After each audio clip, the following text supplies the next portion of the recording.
generation of impatience, with the definition of our hatred, with the mimic hypocritic cynics seen it all. Only in it for an instant, so we never call. My mama hasn't heard my voice, it's been days. Raise our minimum wage, so we never stray too far. Embrace the fake, so we never change, never grow to know who we really are. Out come the wolves, Wall Street count sheep, sleep good. California kings, Hollywood's Robin Hoods. We can understand what we never understood. You wanna change the world? Well, we could.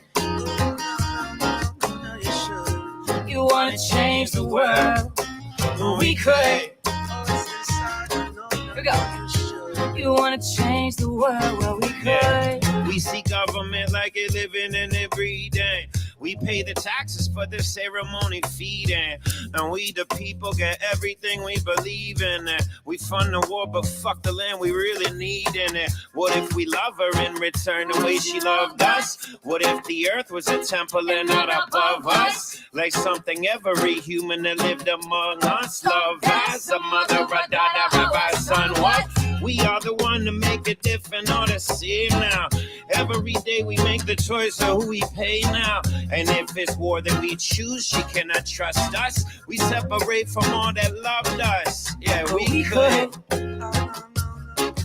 Hey. You say you wanna change the world, but we could. I know you should. You say you wanna change the world, but we could.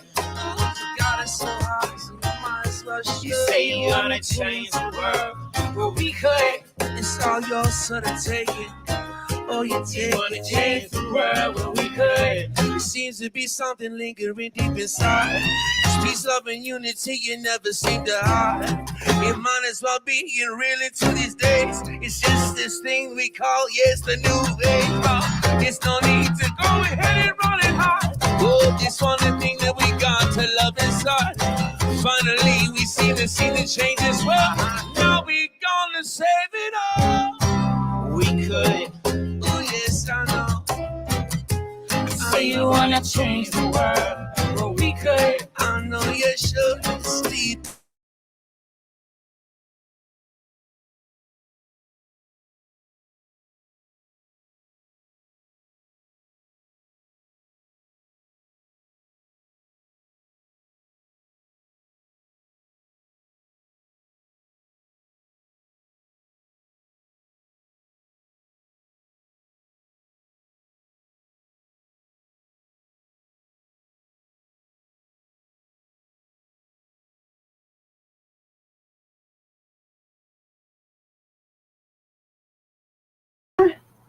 There we go. Now you can.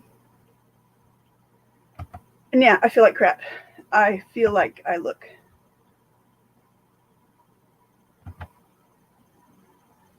Oh, I love you guys. Do we have anybody over there that needs to be modded that isn't? My head hurts.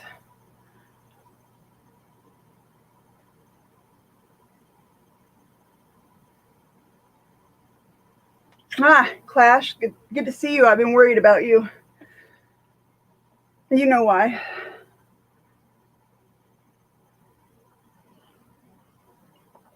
Yes, I'm still drinking coffee. That might be part of my problem. I feel like shit. I don't know.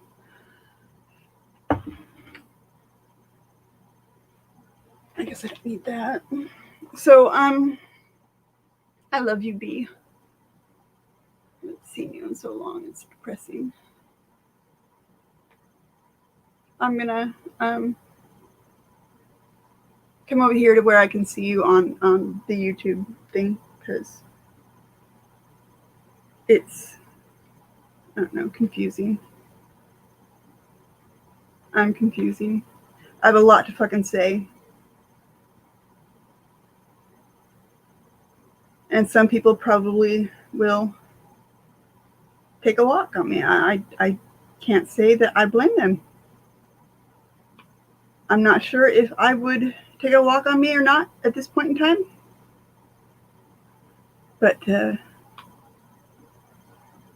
don't blame others for saying no. So First thing I think I'm going to start with is hopefully, oh, tell me I lost my internet. No, I didn't. God, I look so tired. And old. I don't blame others for. Damn it, wrong button. There we go.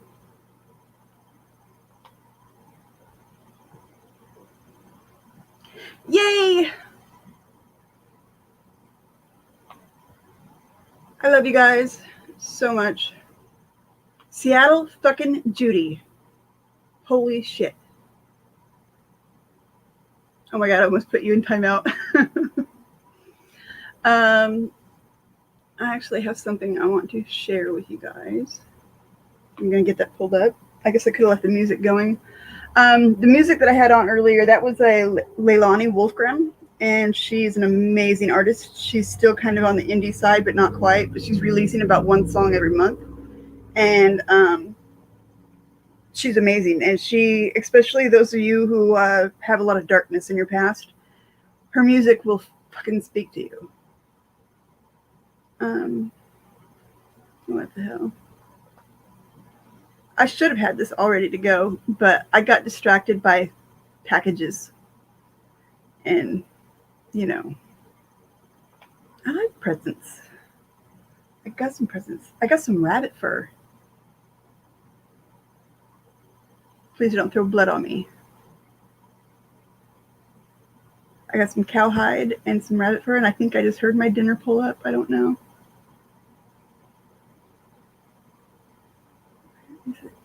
God, I've been busy today.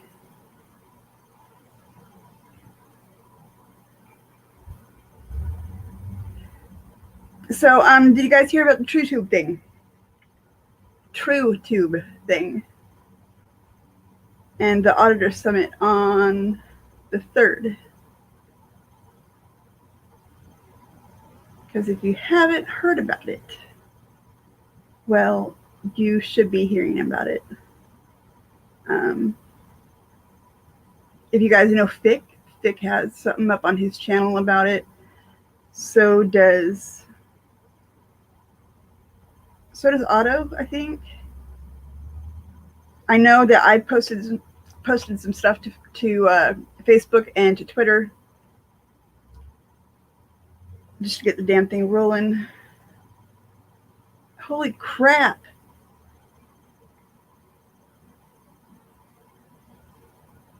Oh, okay, I think I found it.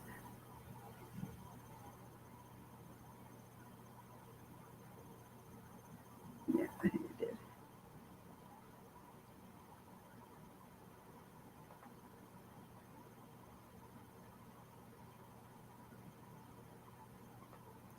No, that's not right.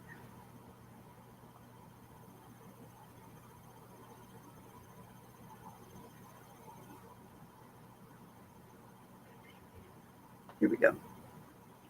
Okay. So this is just to remind everybody, including myself, that we're all fallible. None of us are perfect. It is really, really fucking hard to eat crow when you're wrong. It's even harder to tell somebody that you're sorry and listen to them tell you how what you did affected them. It is really hard to do. You would think it would be easy, but it's, for many of us, it's just not. You know, crow tastes yucky and we don't want to eat it. There's a bunch of people, I'd say everybody, we're all guilty of it at one time or another. Calling a truce or calling for peace or kindness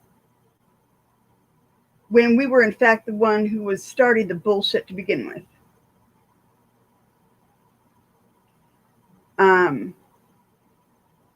Everybody has done it at least once, and if you say you haven't, you're a liar and I don't believe you. So that means I'm not going to believe you when you talk about other things either, so just don't lie to me.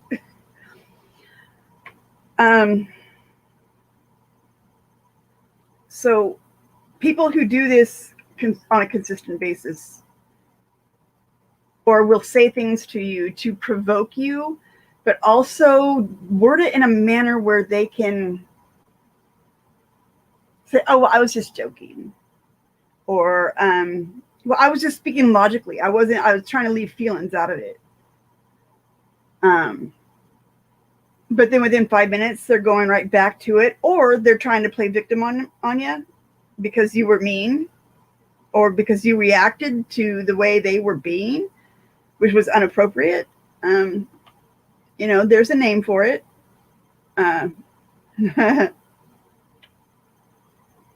So, borderline antisocial or narcissistic PD.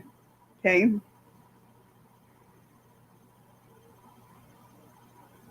It's basically somebody that many would call a difficult person, or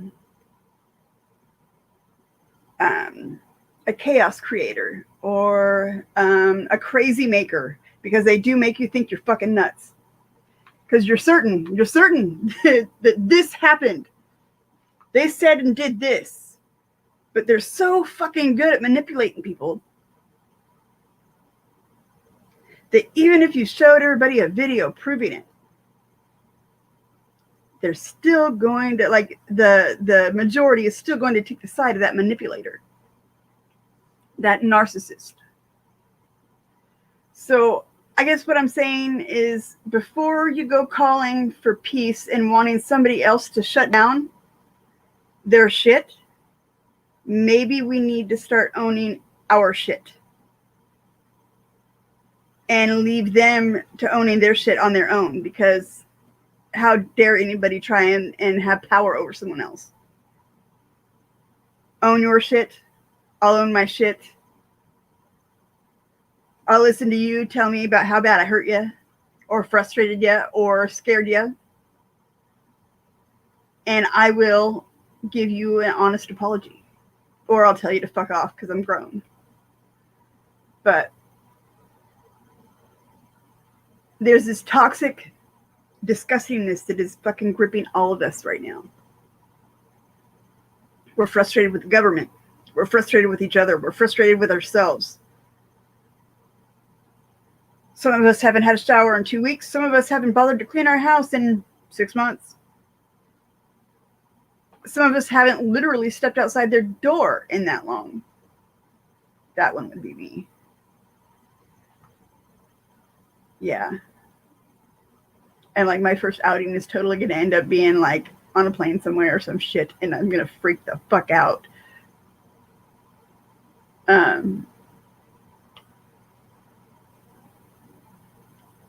I guess I should probably look back over here at you guys and see what you have to say. Oh, I need to mod you. Come back.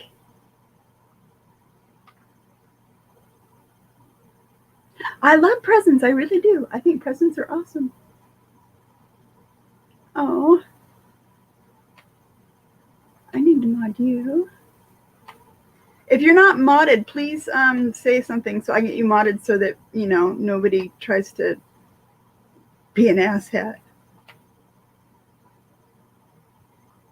Do it for your own protection and for mine, because, you know, when sick, fucked up people do come in, I don't want them doing harm, which, you know, racism does harm.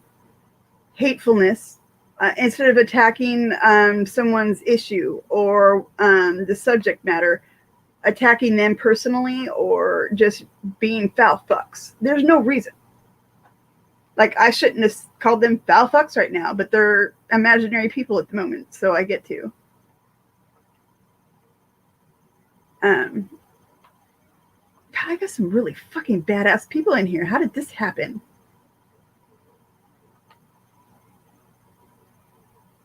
Fucking cool. Thank you guys for coming in. So another thing I wanted to talk about was addiction. This may not be for all of you, but if you have been affected by addiction in some way, whether it was you that was dealing with an addiction, or it was somebody you cared about dealing with an addiction, and you having to put up with their insanity. I want you to know I know what the fuck you're going through. We have many people in our circles here that are dealing with that exact same thing right now. And many of them don't know what to do because they've never, ever had their life affected that way before. They don't know what drug use exactly looks like, but what they're seeing is not what they were expecting. And how they're dealing with it isn't very smart. I would say it's dangerous at times. So if you're going through any of this shit, please talk to somebody. There's Al-Anon for those of you who are not. Hey Shelly, I'm live, so you might be seen. Yeah, you're gonna be seen. I don't care. Okay. I don't have a problem with it. Like, wait, just don't, just set everything down and just walk away. Hang on, guys. Sorry, guys. Just people. a moment. Just a moment, Just Shelly. please.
Okay, I'm back.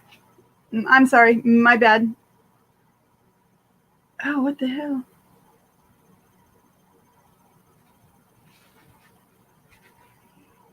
I look so funny. Oh my God. I gotta quit looking at that. It's gonna fuck with my head. I feel so much better when I have my makeup and crap on. I really do.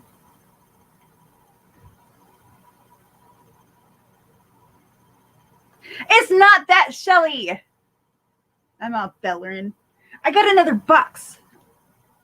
Knife.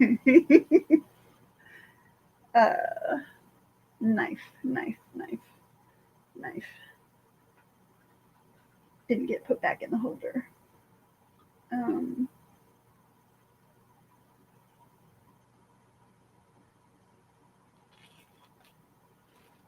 Eva, where's stuff?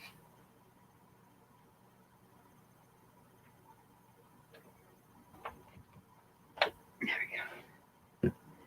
I must see what I have. Because I like presents. Oh, it's not embarrassing. God, this got here really fast.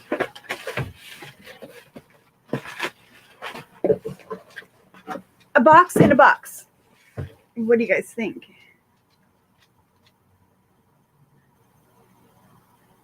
Six days sober? That is fucking fat.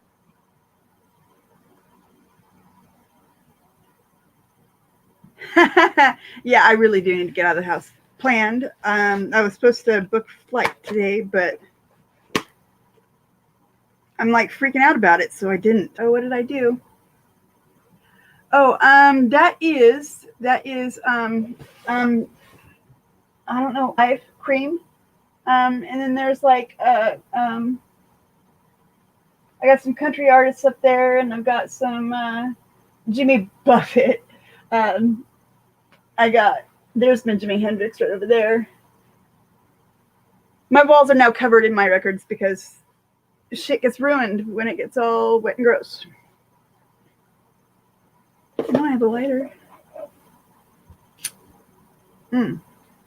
Box. So I've been working on a giant chess set for my yard. For lawn chess or something. I don't know. Something to do. Oh, mammy. Don't friggin' move.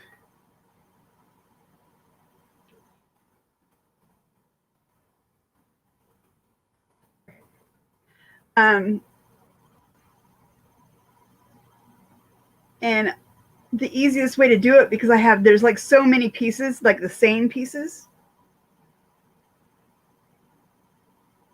It's just easier to make a mold.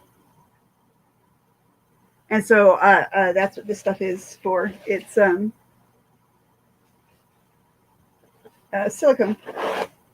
Or not silicone, but something like silicone, kind of.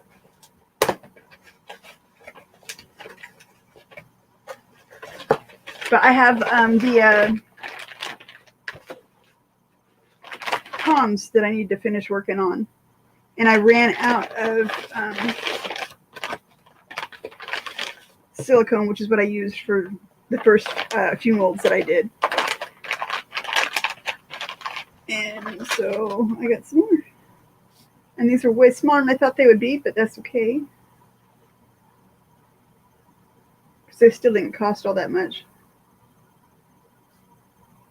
Considering that usually a couple of jars this big will run you about $100.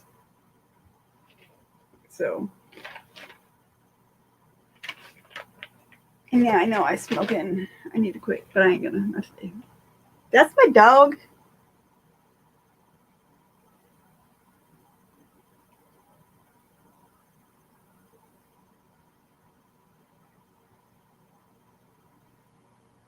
I do not have a board ready. I don't even, my board is actually like up in the attic, I think. I haven't played in years. But what I wanted to do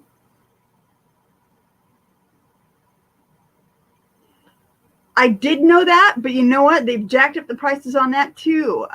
News Now Fort Worth, and it cost about the same, but this right here is, it doesn't smell like vinegar, okay? And I had this thing with the smell of vinegar. I can't handle it. It fucking freaks me out. It puts me in a bad headspace. And the reason that is because, so like when a person will smoke or cook down black tar heroin to use, it smells like vinegar and brown sugar, kind of. And it's just a smell that I can't handle. I absolutely cannot handle it.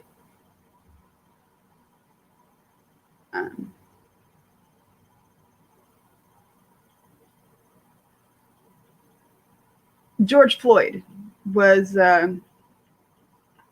he had small amounts of opiates found in his system and small amounts of meth in his system, or speed, or he was doing speedballs, but like not your typical way. Like,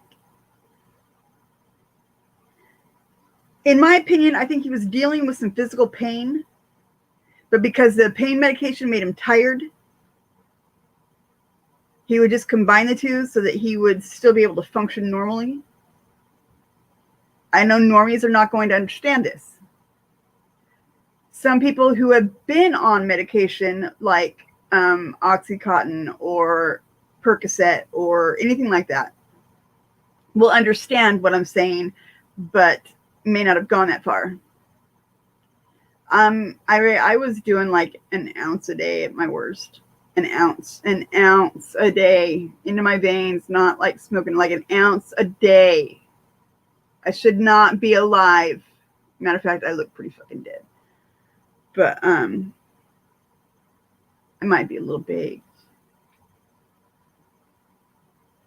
And yeah, I still do drink, but you know, that wasn't my vice. My vice was being totally numb. Hi, Pockets. And not just physically, but like, you know, emotionally numb. God damn it. Quit moving. I wasn't talking to you. You're fine. It's auto erect. Auto erect. And it cracks me up too.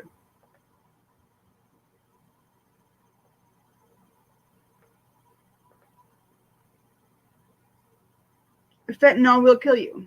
I don't believe for a second that is what killed George Floyd.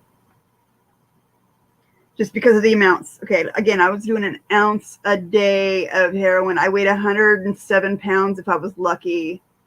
110, 105, right in there. I was really tiny.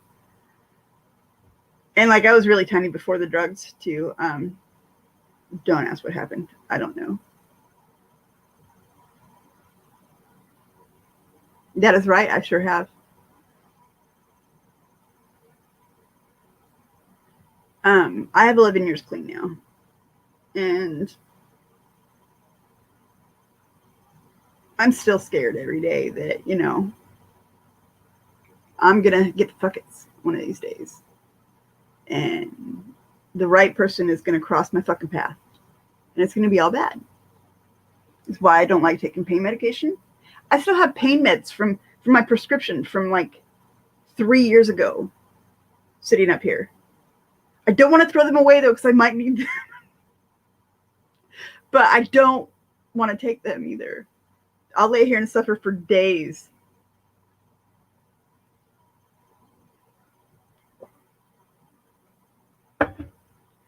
How the hell did my coffee get so cold so fast?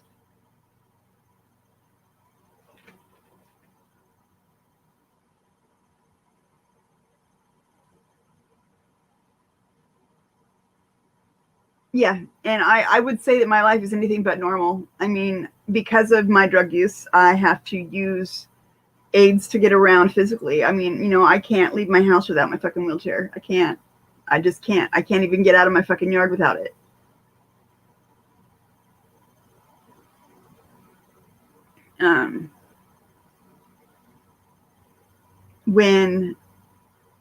Now mind you, that's it. I've only been that, you know, kind of wheelchair and housebound for a few years. But it was because of the damage that I did to my arteries and them having to go in and fucking rip out arteries. And then they left it that way because the surgeon flat out told me my life was not worth saving.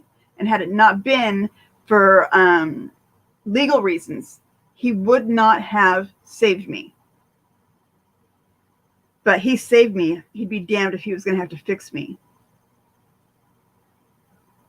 That was hard to deal with. I have not heard. I thought I heard something about, you know, she needed subs or something, but I didn't go and check it out because I'm now working 2 jobs, you guys, and plus my volunteer work. And I've also got these other things kind of going with other people. Like, have you guys heard of Liz Melee? She's a comedian. She's going to be touring again here really, really soon. And she just finished writing a book that will be coming out on the 30th, I think. I love you too. I'm sorry, guys. I know I have not been around for anybody. Yeah, exactly. Fuck that doctor. Fuck that doctor. You know what? The surgeon who had to go in and fix his fucking mistakes and rip me apart, he went over to that other hospital and got that man's job fucking taken from him. He is no longer a doctor here in this state. He had to leave this state to continue practicing. That's how fucking unethical. Doctor's name, hang on, I'll tell you. I literally fucking try to forget. But I don't want to give you the wrong name, so I'm going to look it up really quick.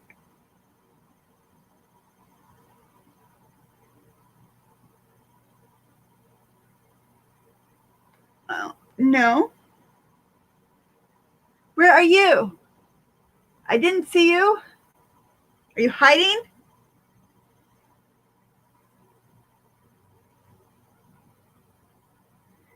All right, Taya, where are you at?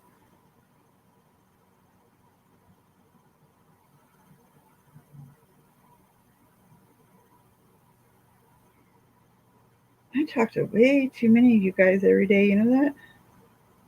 There we go.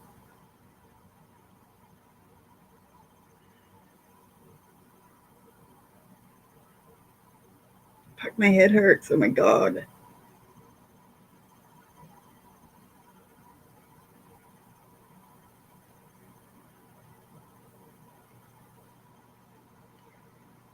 Okay. Tran, okay. Dr. Tran, I don't remember what his first name was. I'd have to look that up. Like, look it up instead of just checking my. Oh, wait, Nam T. Tran. So,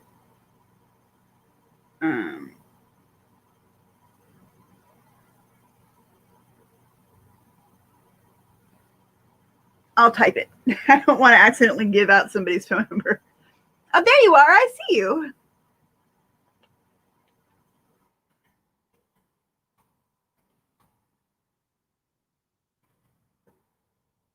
He used to be a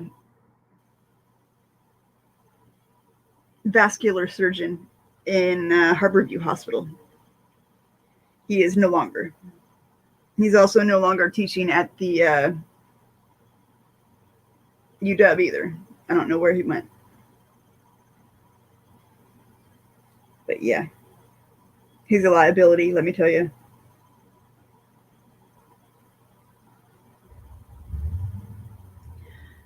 Mighty Mouse's girlfriend, thank you. And that is right. That is right. And I have to be reminded of that sometimes.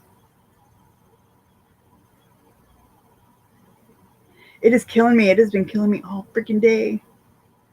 I love you, Joe Black.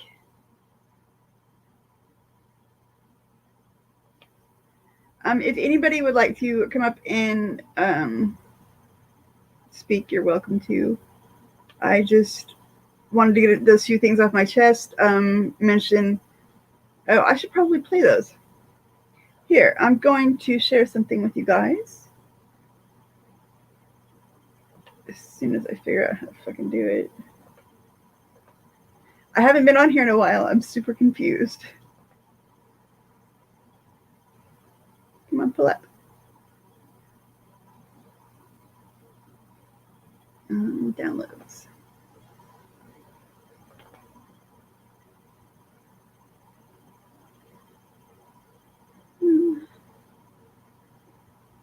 Maybe we'll start with this one.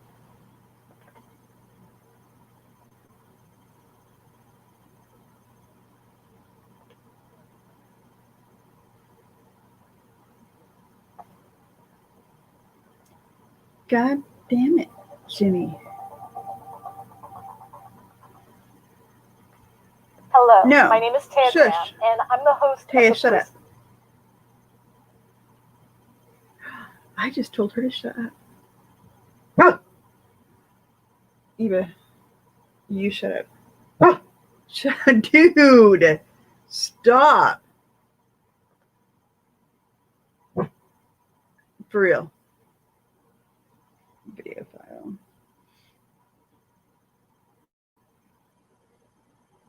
Oh, okay. Well, I guess this is how this is fucking done. Please ignore my dog. That wasn't really her. She doesn't bark. She's a perfect angel. Yes, they are. How did you know that? This is how pale I am? Quit barking.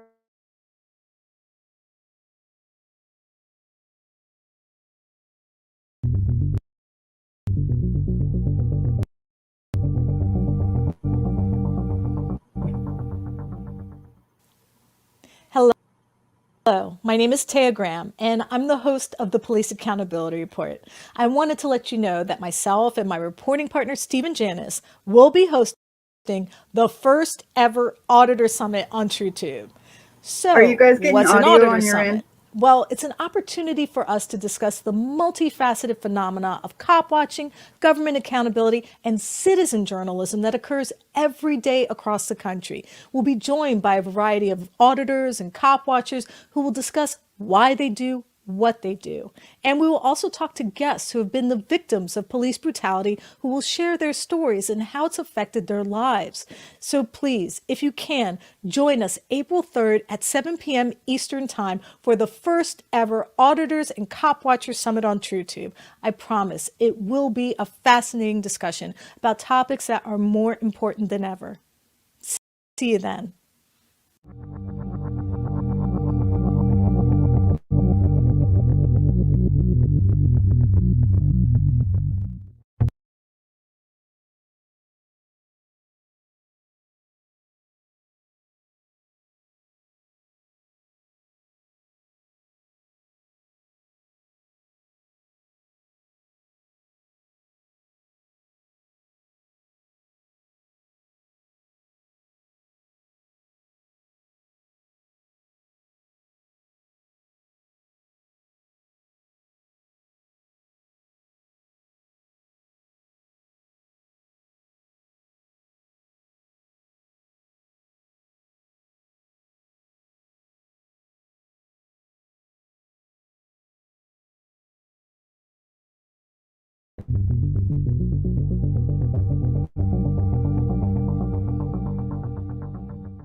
Hello, my name is Thea Graham, and I'm the host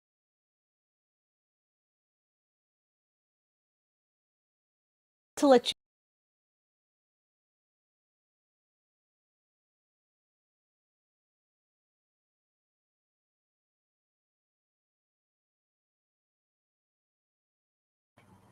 Right here. Hang on. I'm trying to grab the other one. I want to share that one with you guys too.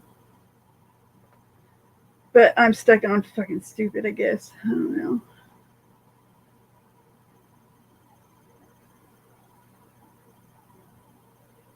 Yeah, this is it. Why did it do that other one? I don't get it.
You guys crack me up.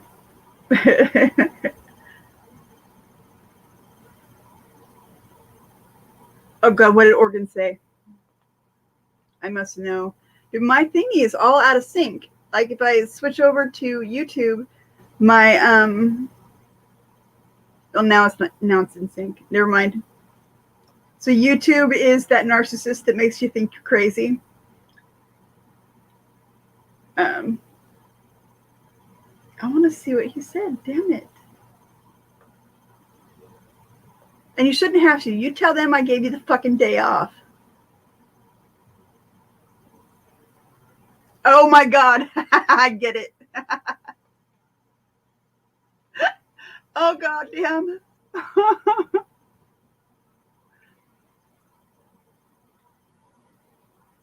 That was fucking funny. That was funny. And usually that's what she said is not all that funny, but that was pretty good.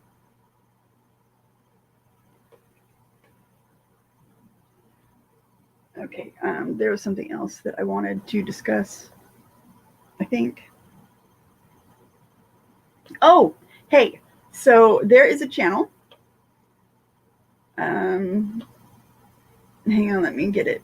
I'll just post a link. It is called The Pascal Show. And I've been doing a little bit of side work for him. I got him a really great fucking interview with Christian Smalls. He's the guy who... Shut your fuck... Dude, for real. Stop fucking barking. He is the dude who last year he organized a walkout with at Amazon, because that's where he was working. It was in the warehouses of Amazon. And when he was on live TV with the news, he got a phone call and he got fired right then and there while he was like on live TV. Well, he got this amazing lawyer, this like super bomb lawyer. He is suing Jeff Bezos, but not just for himself. He's doing it in a class action lawsuit so that everybody who is stuck working in those fucking warehouses will benefit from it, not just him. And what he's asking for is more than fair. I mean, it's more than fair. People have died there, dropped dead, and they were forced to fucking work through it and work around a dead body. What the flying fuck, you guys?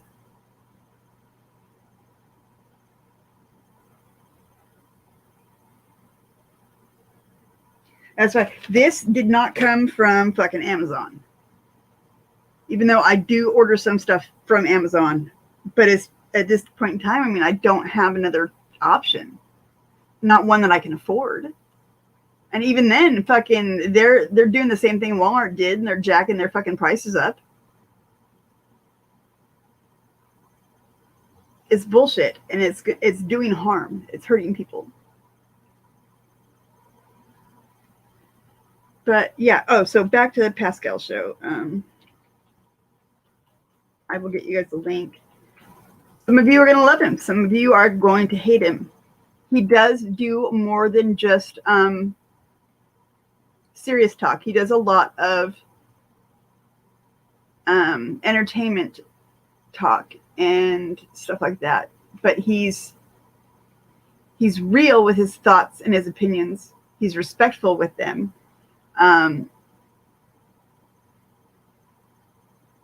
And there's some people that show up in his feed that say some horrible fucking shit. Horrible fucking shit. But he lets it slide because he believes that everybody should be heard to an extent. Now, you know, he's of the same mind as I am when it comes to being blatantly racist. Some people like to come in and like with several different accounts and like write the N-word real big. Those people get booted, of course. Threats get booted. Doxing gets booted. But this guy is really, really good. I think he would make a great member to the information and news source side of things. Just because I think it's really important that we get all opinions. I'm trying to find an Indian, like from India,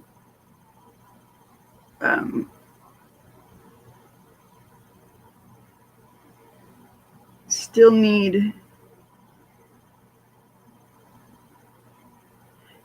somebody from Pakistan. Still need somebody from Germany. I don't have anybody from Germany yet.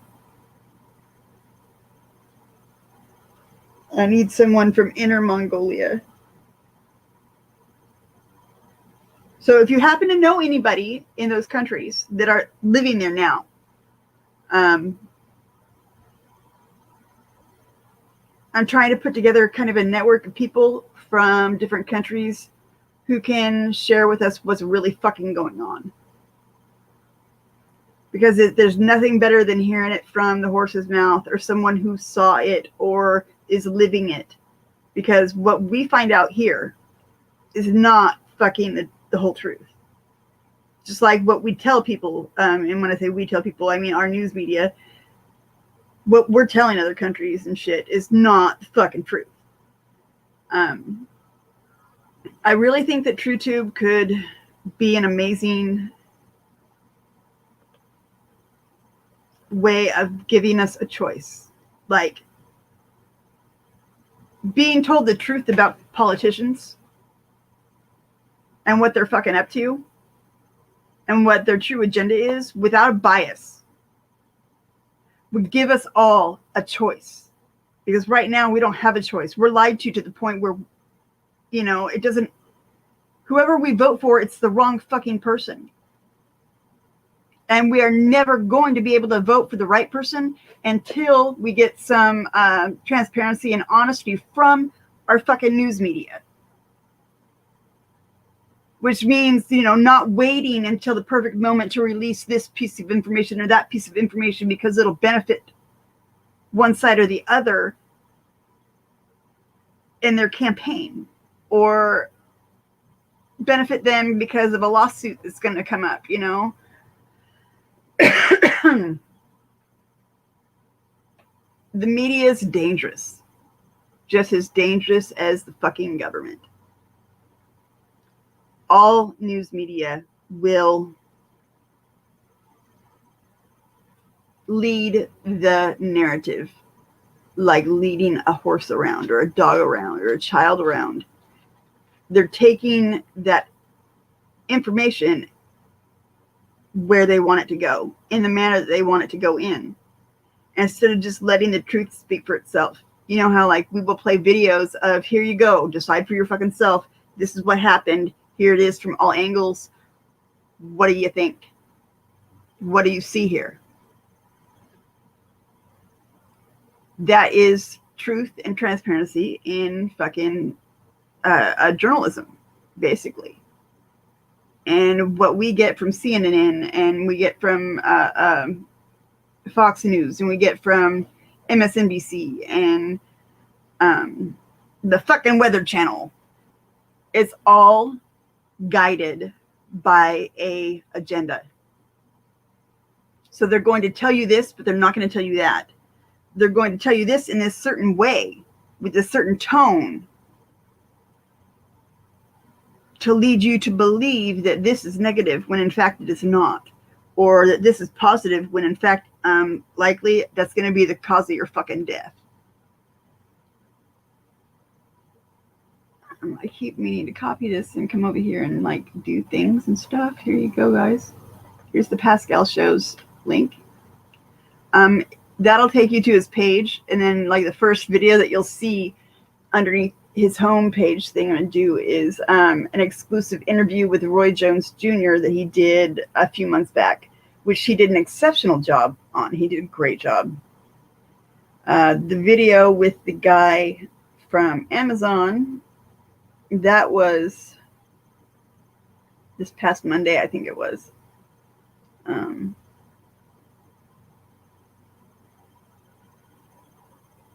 think. Where's that?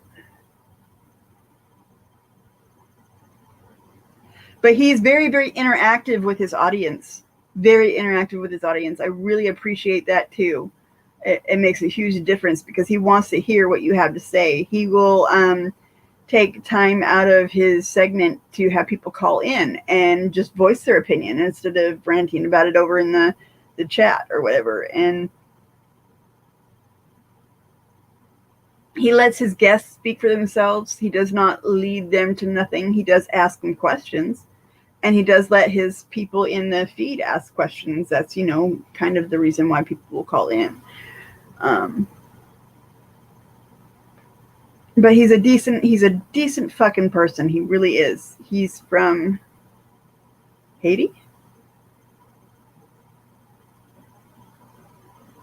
Like he came here when he was a little boy, really little.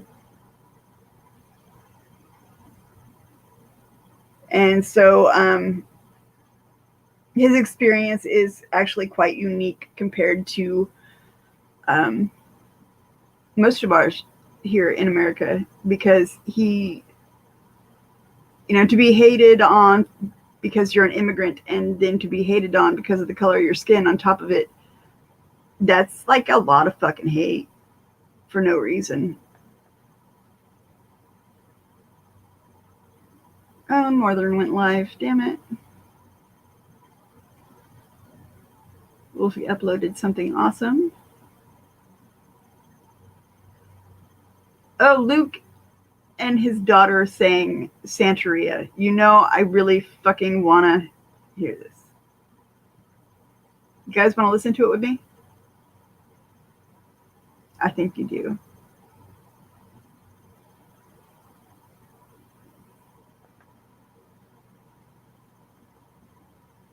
I think you do. You're indecent? Are you naked?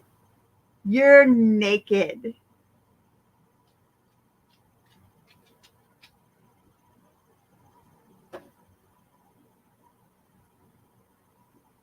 Yeah, Ryan, if you would like to come up and share something, if you have something to say, you're welcome to. You can be heard. I will listen to you. Even if I think you're wrong. I'm always naked too.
I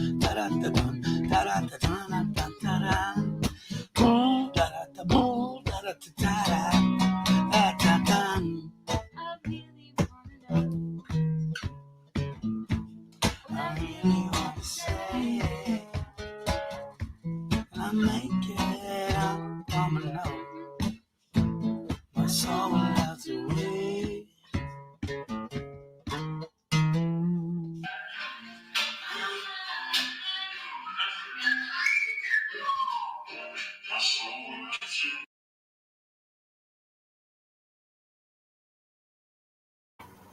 Well, that was cute.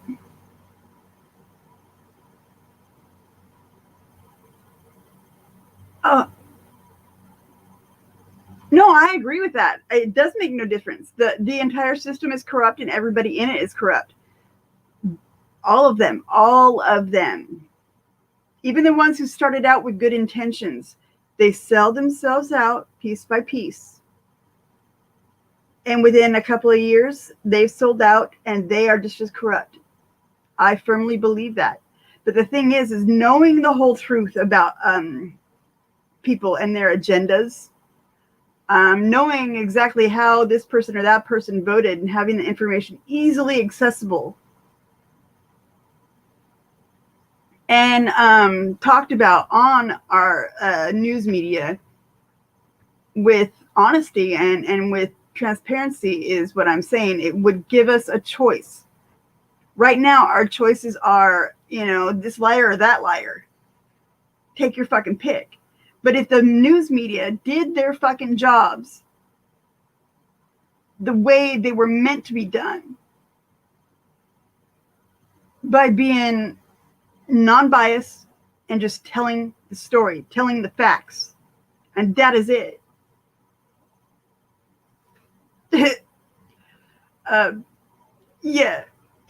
That right there will give us real choice, so that when we do go to vote, we can write people in. We can force the powers that be in the court system, which would be the superior court or federal court, to do something, to take action. We would be able to take the federal prosecutor and tell him, you need to do your fucking job, because if you don't, we will fucking remove you.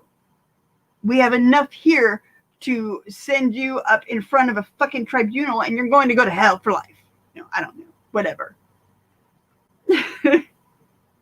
I know none of that made any sense because it literally made no sense.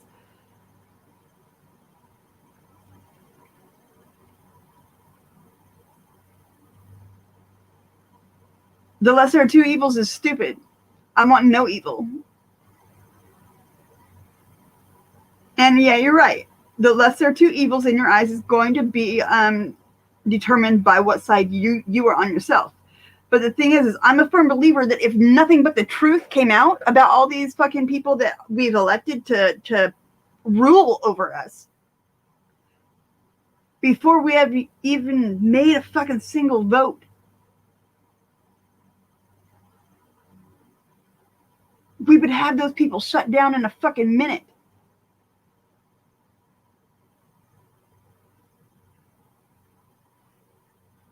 Oh, she's teasing you, dude.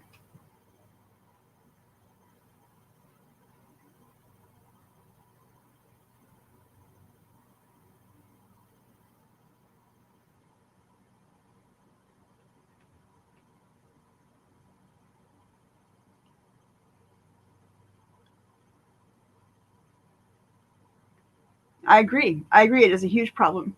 But we're not going to get away from having a government. So, we need to have news media that's going to tell us the truth and in real time about what's going on. Like this pipeline shit. They've been on this thing for years and years and years. The shit that's going on in Virginia right now. Okay, so there's been like a battle back and forth. Oh, hello.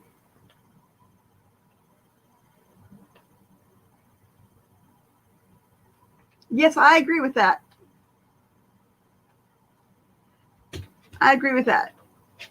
But, our ancestors hey,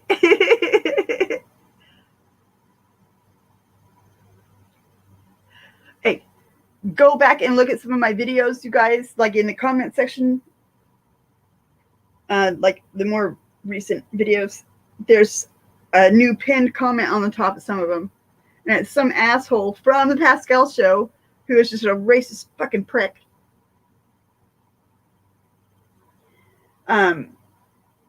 He's never watched any of my stuff, but the shit that he's calling me is ridiculous.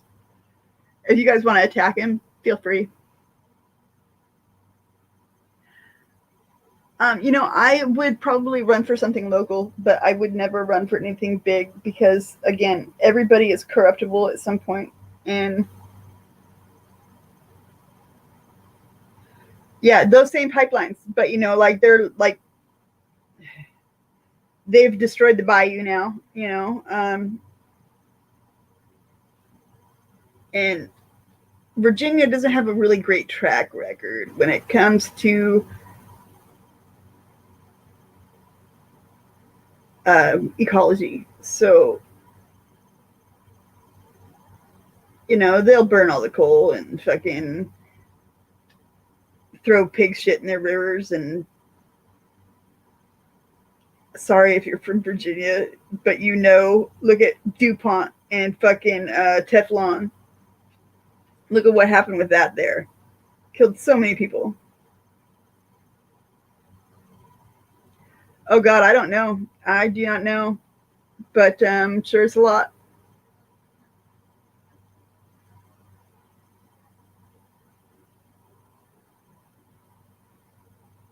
But the thing is if you don't vote, you also have nothing to complain about.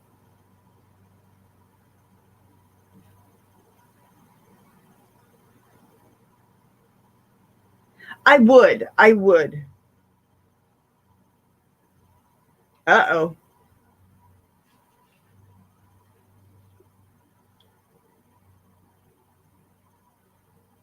Ow.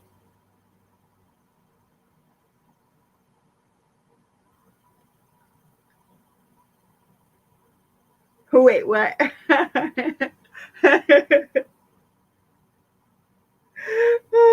What?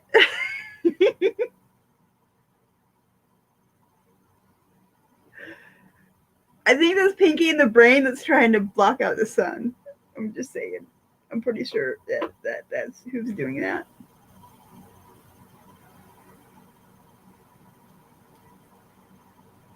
I did not know that.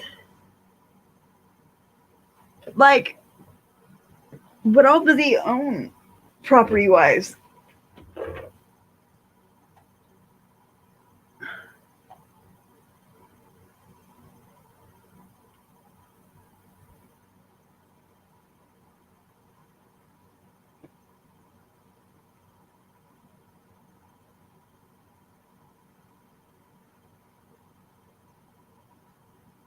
Wait, what? Do you have a link or something? I know you have a link. Where'd you get this info at? Because I want to see you. I'm sorry. If it's fucking real, I'm sorry for laughing.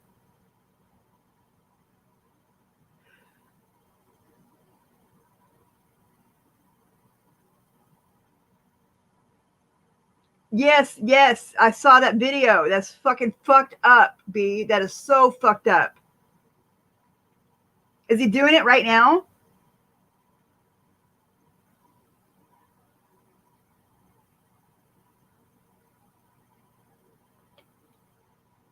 Mike, that's fucking dangerous. That's dangerous as fuck. And I don't understand how, like, the UN would even fucking allow that, because that affects the entire fucking planet.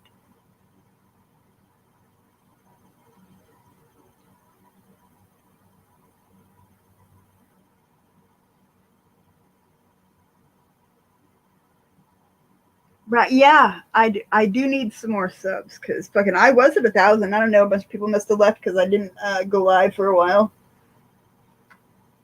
But that's okay. Ow, oh my God, ow. Brain pain. I don't love it.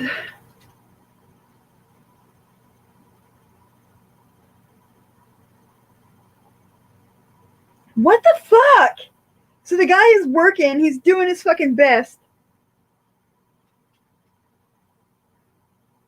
No, this is bullshit. B, can I play this?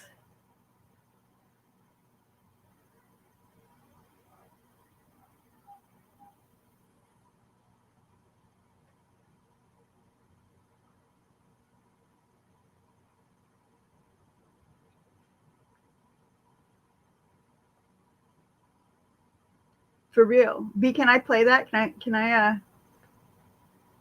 gonna play. I'm not even gonna wait for you to say yes. Fuck off. The answer is yes. I get to play it.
Did you guys see that Eamon Bundy was live? Should we check that out? You want to ear hustle that? We can do it real quick.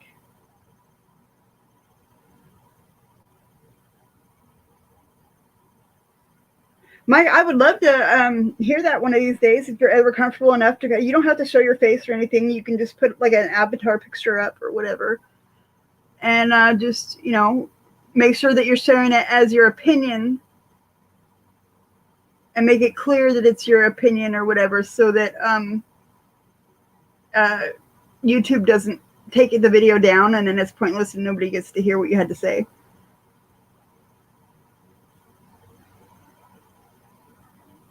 Wait, what?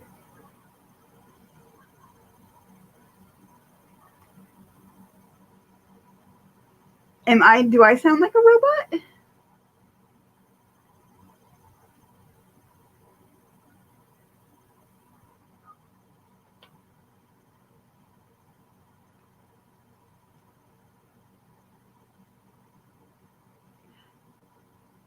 Yeah, but if you make, they will Well, look at all the people they've shut down so far. They've shut down so many fucking people.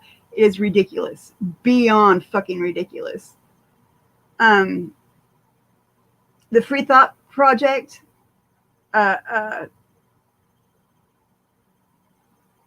his cop channel, I fucking, what is it called?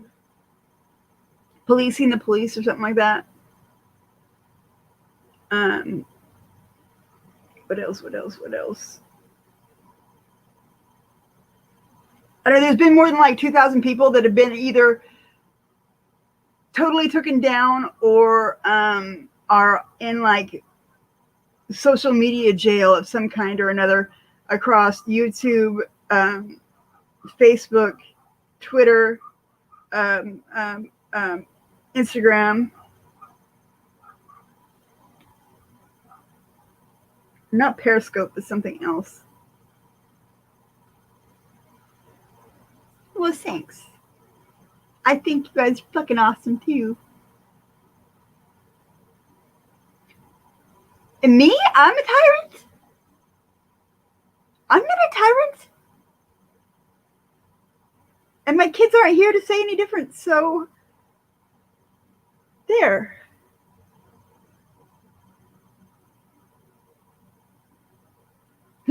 I know somebody with a foot fetish. That's all I'll say. I'll leave it there. It's pretty funny though.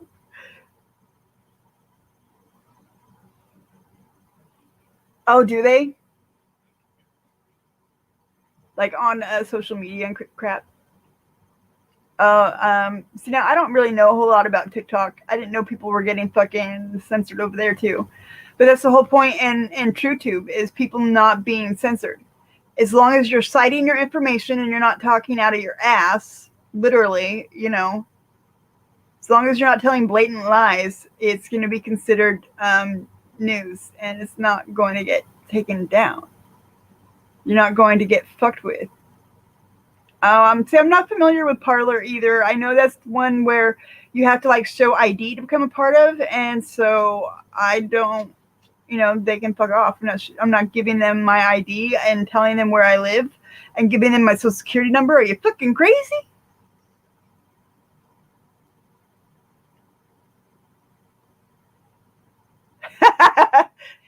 Okay, why are you guys doing your accurate Amanda voices? I must know. Oh shit. My Jeff did?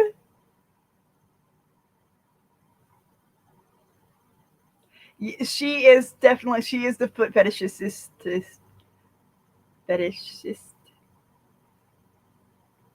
Why you guys gotta go and like do words I can't do? Why? Tell me why.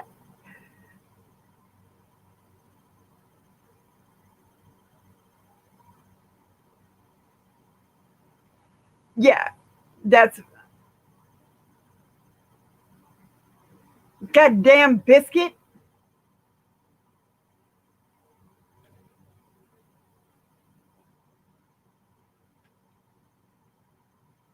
Why? Why they take you down for? He is. Oh my God! Whenever he would. So not right because I can't feel like, so I don't know he's licking my feet until I hear him. I miss that stupid fucking dog.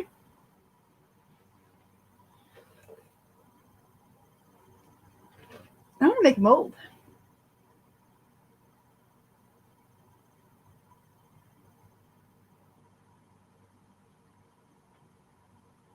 Yeah, that's fucked up. I don't think it's right. I think that if somebody has some wackadoo fucking idea that I don't agree with, but they want to discuss it or they want to talk about it or they want to share their fucking feelings about it, they should be able to. I don't have to tune in.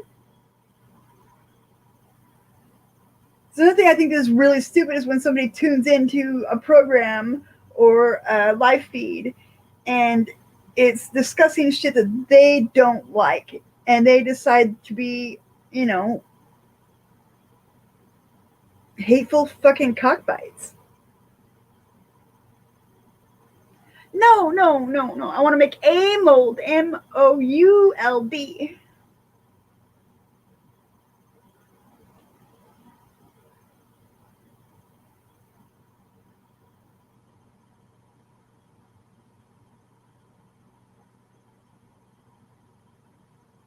Yeah. Oh, even no, you cannot come up here. No, there's not enough room. My ass has gotten too big. We can't both fit up here. I'm sorry. I'm sorry, puppy. I'm sorry. My secretary spread just won't allow for it, okay?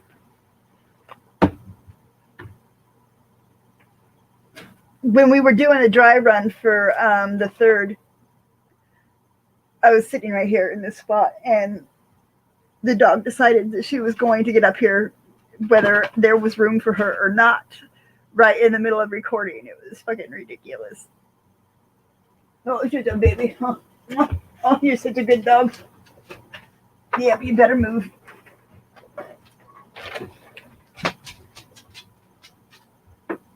Sorry, I'm just grabbing my keyboard and I gotta get plugged in and stuff. Oh, crap. I almost fucking knocked my computer down. I would have not been a happy girl.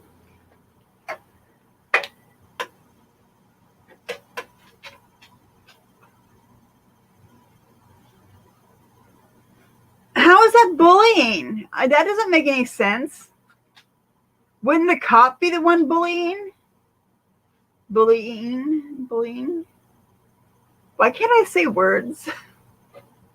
I don't understand. God, I haven't practiced at all in like fucking weeks. I was going to last night and then I didn't. I just fell asleep.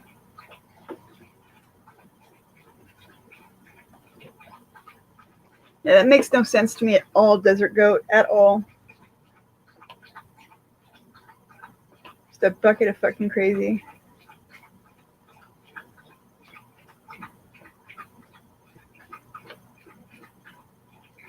I wonder why Ammon's in Clark County. What the fuck's going on over there? I want to know. I want to know stuff. I like knowing stuff. It makes me happy.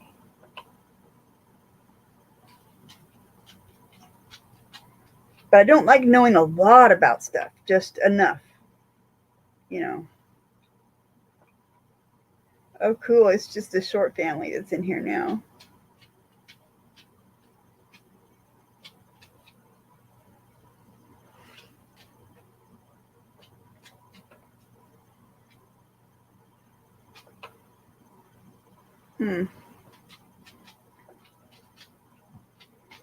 Gonna have to check it out. Hey, if anybody has any information on Josh and they would like to share it, I would appreciate them sharing it. Please. Because I haven't heard shit from anybody. And it's really starting to piss me off. And flights may be super cheap right now, but Vegas is not a place I want to ever go again.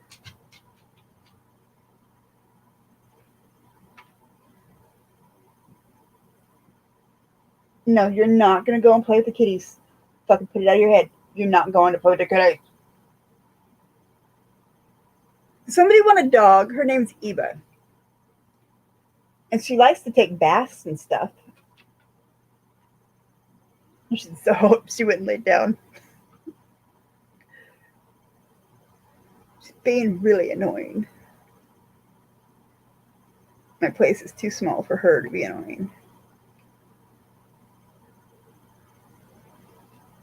Where the hell is my playlist?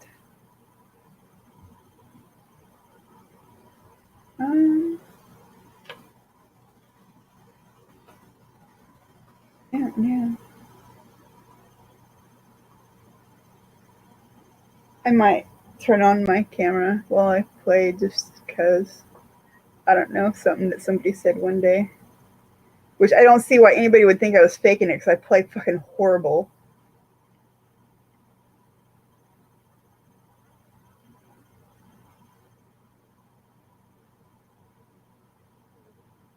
What's sad is that I'm not getting any better. But I don't practice consistently either.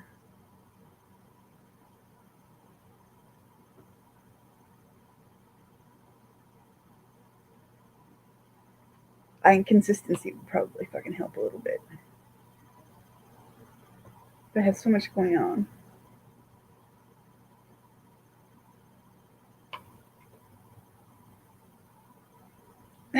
too mushy.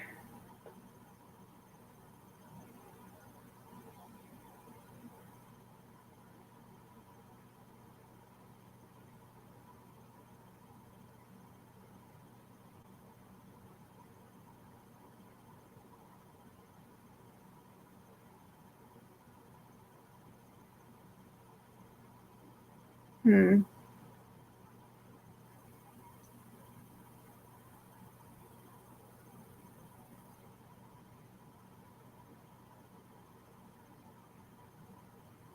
I have a bunch of fucking songs saved on this list that I haven't tried to play yet.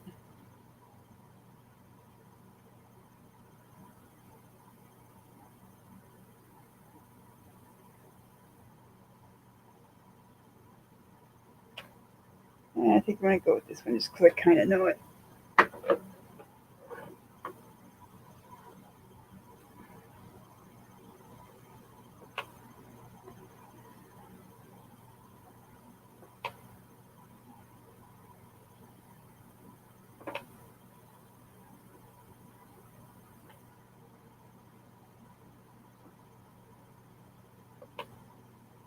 I have no idea how I look because I readjusted my fucking hair.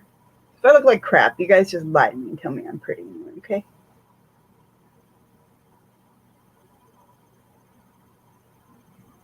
A D-shaped chicken tender, complete.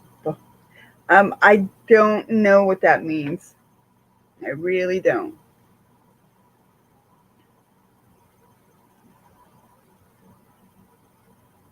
Wait, you just tried what? Wait, what? Oh yeah, yeah. YouTube's fucking requirements are stupid.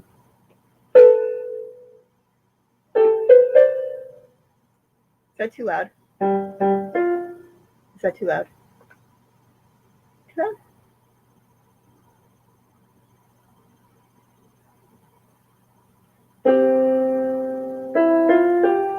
Is that too loud? Is it? Is it?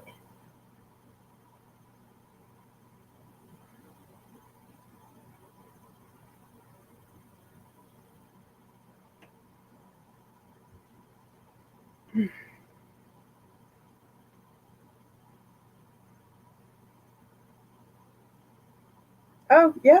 Not a problem.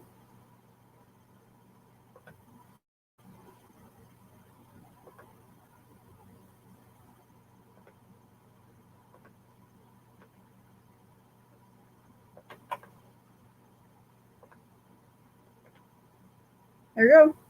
Come on.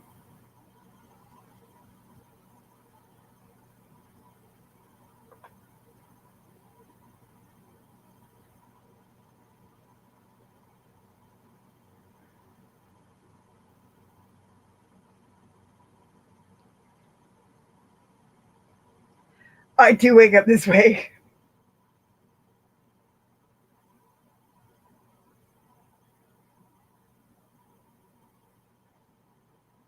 Oh my God, I'm a big girl.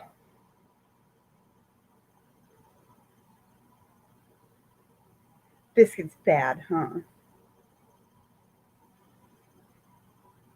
Is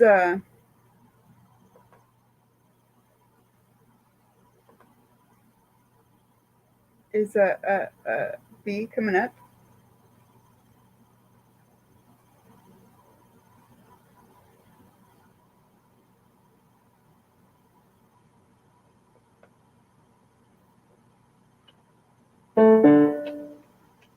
Okay, I'm gonna do this really quick.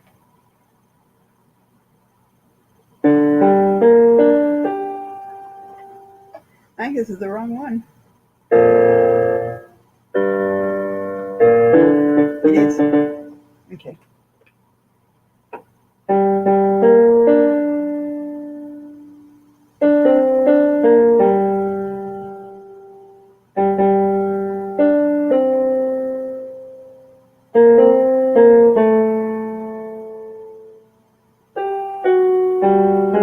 Oh, son of a whore. Ha, you guys get to see me cuss.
I don't know where the other one is at that I usually play for this. But... So like there's different levels. Easy, hard. That sounds so...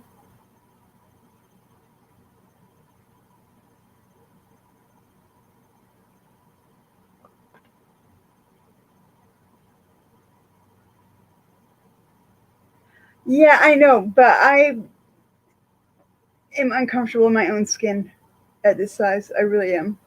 Very uncomfortable in my own skin.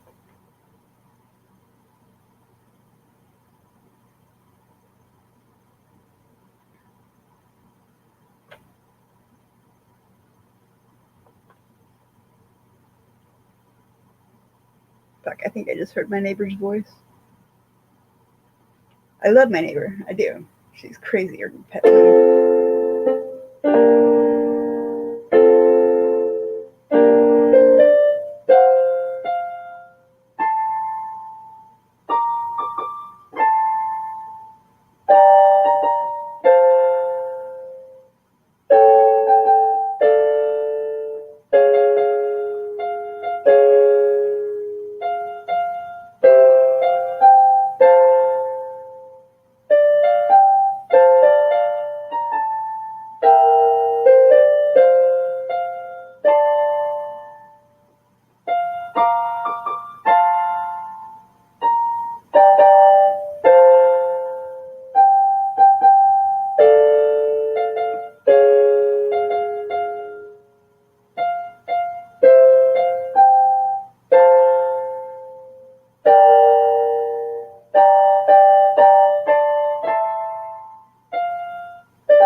Oh shit.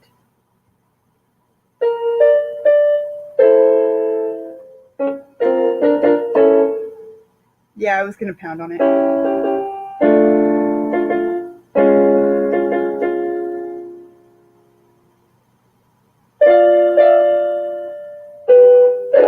Yep. That's as far as I'm going on that one. I tried. I gave up. I got too self-conscious, couldn't handle it, couldn't get it back together.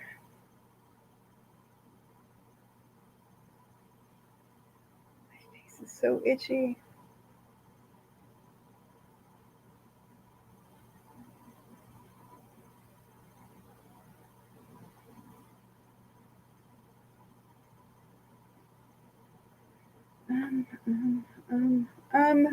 A song.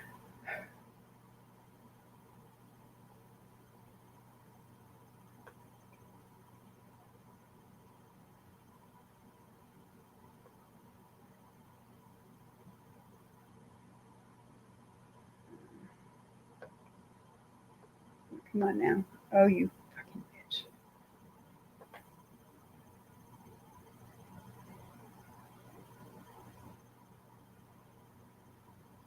Let's see what you guys are saying. You be. Because I always end up trying to say something else.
I found something that I like to play. It's only like a tiny piece of it, but I still like it.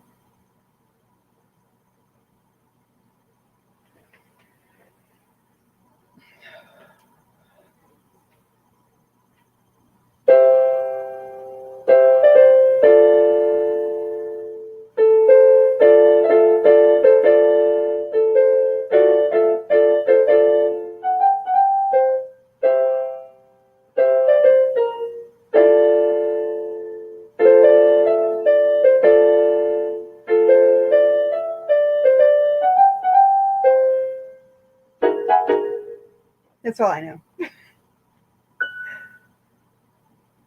That's all I got jotted down anyway at this point.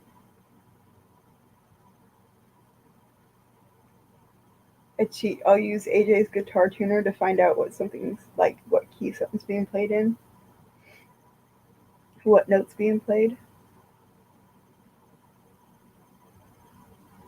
But it's process.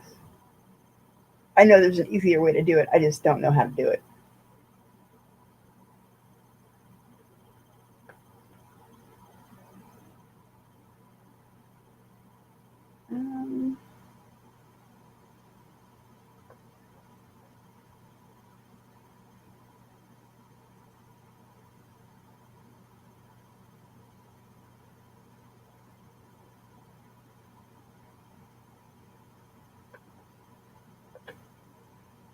I really love this song.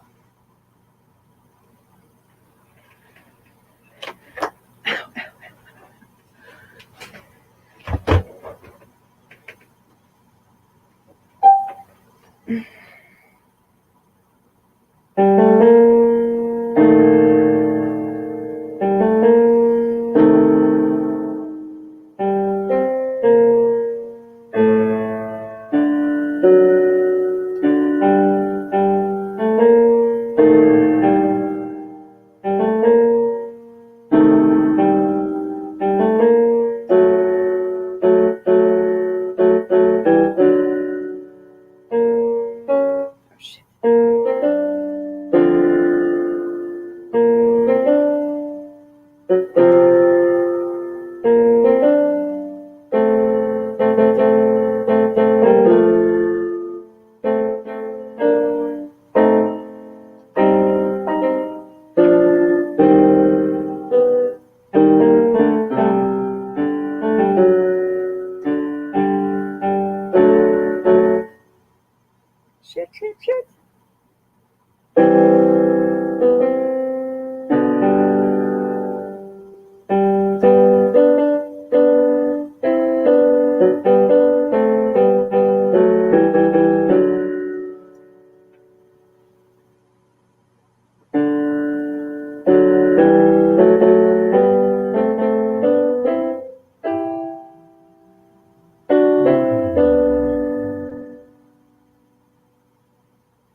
Don't even start whining.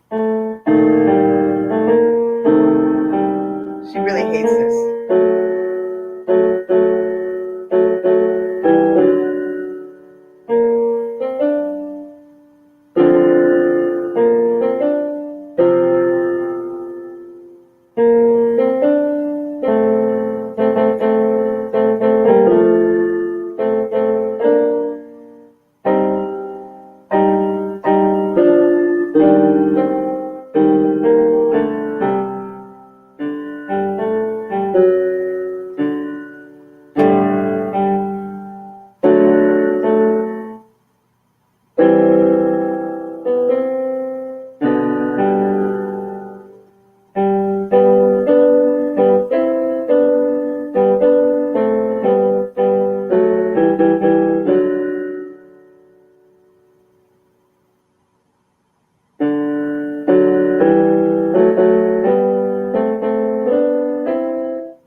So yeah, that was a song.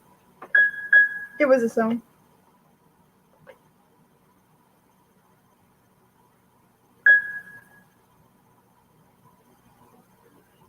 I just saw a ginger in here. I love gingers. Come back.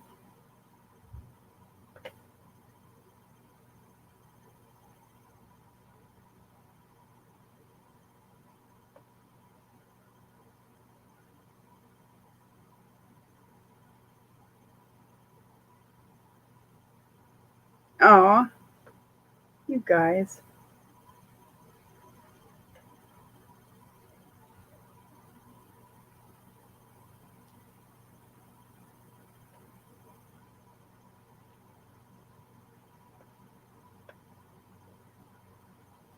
Well, Lee, how are you? It's good to see you. I gotta get this thing off my lap.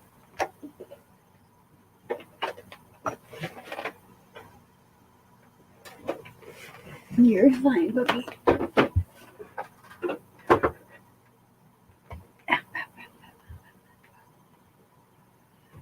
Now I know my coffee is really cold.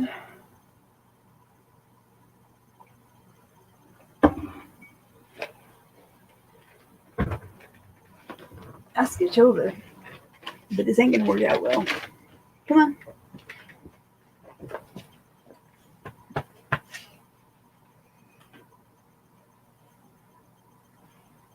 I can't see her picture.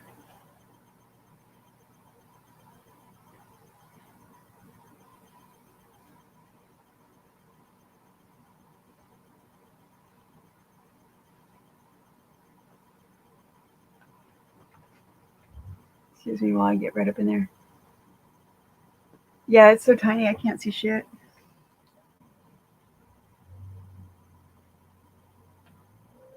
Oh wait, is that my girlfriend? Because if it is, she can't see me right now.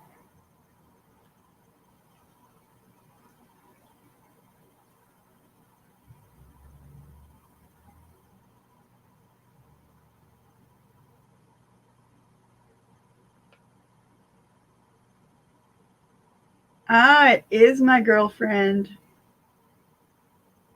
I didn't know that. You guys never tell me when you change your names. You never like come out and say this is who. It's me, this person or that person. No, nobody ever does that. But I think it's always because you guys are trying to test me. Yeah, this is my narcissism coming out here now. You guys are trying to test me, right? To see if I'm nice to everybody or not.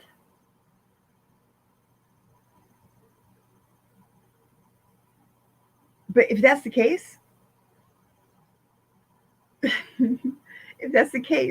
I'm watching myself call the dog up under the chair. It's funny.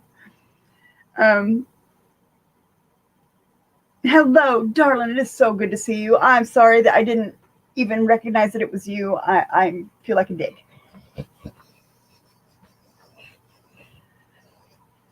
Possibly. Maybe not on the same level, but close enough. Even don't hit buttons. Eva was hitting buttons. She likes to be loved.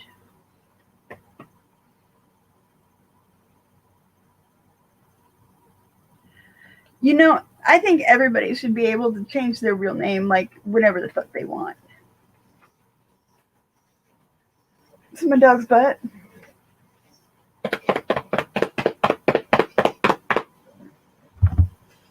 You're such a mean dog, you know that.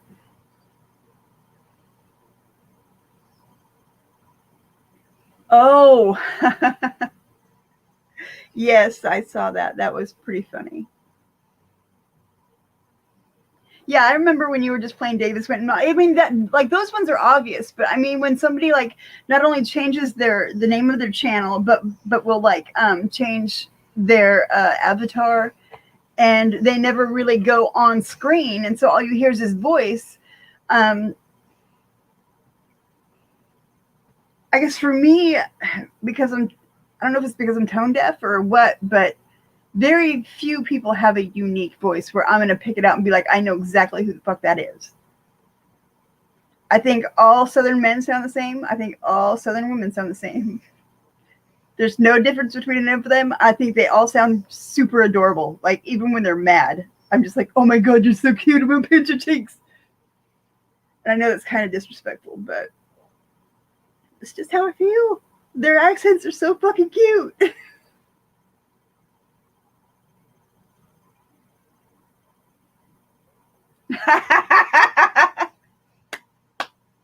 She likes her butt scratched.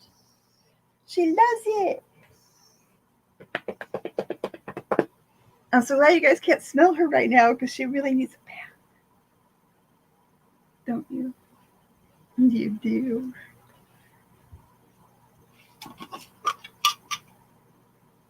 I keep a jar of treats like everywhere throughout the house because you never know when she might want one.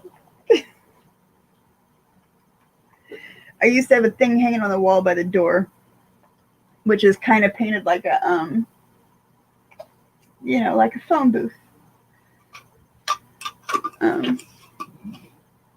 So that when strangers to her would come in the house, the first thing that they had to do was ask her to sit down, and they had to give her a few treats and make her take it nice. But when she first came here, she was so aggressive and so fucking psycho that anybody who came to the door was possibly in danger. They weren't exactly safe.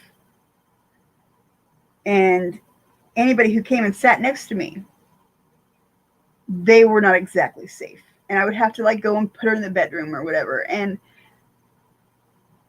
everybody wants their dog to be a good dog, right? You know, protective, yeah, but not fucking psycho. She like the last straw with her, like she was done. She was done. I was getting rid of this fucking dog. I didn't want her here anymore. She had broken her chain like immediately after she had been put on it, and she had jacked this kid who was riding his bicycle. She had stopped him and had jacked him up against our car. And thank God the kid's dad was with him, because I think that's the only reason the kid didn't get fucking eaten. But as soon as I yelled at her and she got down, she like stopped. As soon as I said her name, she stopped. But I didn't care. I sent her to grandma's anyway. She stayed at grandma's for almost a whole week that time, because I did not want her coming back. I was just like, no, I didn't want another pet. I said it was done. No more cats, no more dogs, no nothing. I was going to school. I was working. Didn't have time for a fucking animal, and I wasn't going to ignore her, neglect her. It's just not right. But I went ahead and let her come home, and I told her, this is your last shot, dog. If you ever even so much as growl at somebody again, you're fucking gone. And she hasn't growled at anybody since. I think she knew exactly what I was saying to her. What?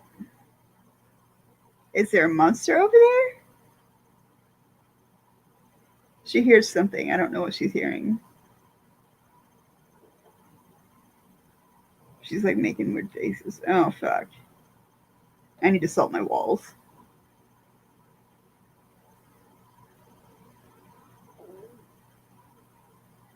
Yep, I hear it too.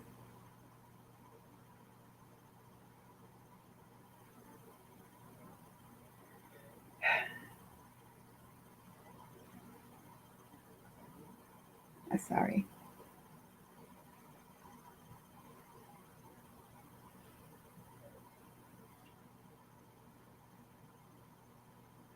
No, dude, they're not fun though. They're not fun. They're, you should see her. You see her face, you guys. Her ears are pinned back, and she looks fucking like worried right now. It's fucking dumb, but I know why. And I just need to cleanse my home and salt my walls. That's all. and it'll take care of it for a few months.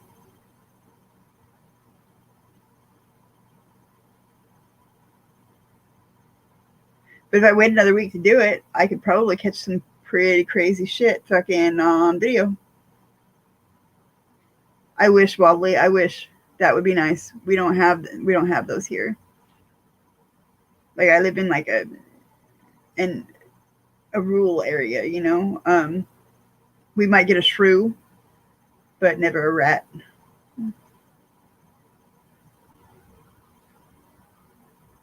But no. Yep. No, I'm seeing it too. There's weird things that go on around here that are creepy, to say the least. But we try not to give them attention or anything like that because it doesn't do us any good.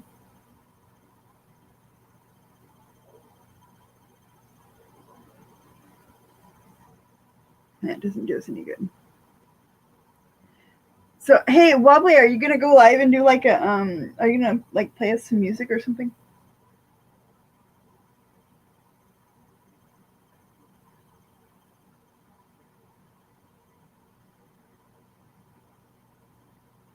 That's yeah, that kind of clean.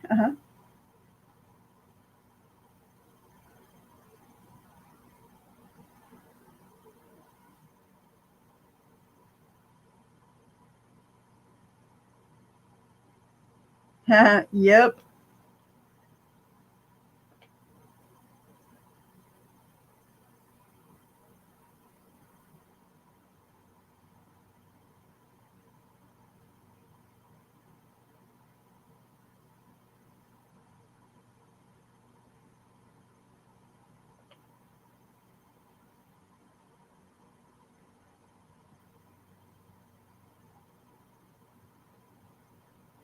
It was weird me talking about that. My shit fucking freezes up, right?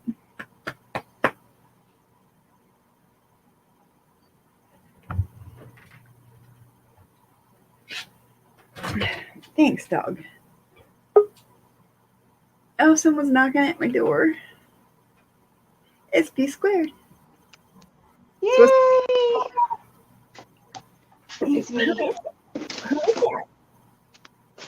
Well, I can barely hear you. Eva!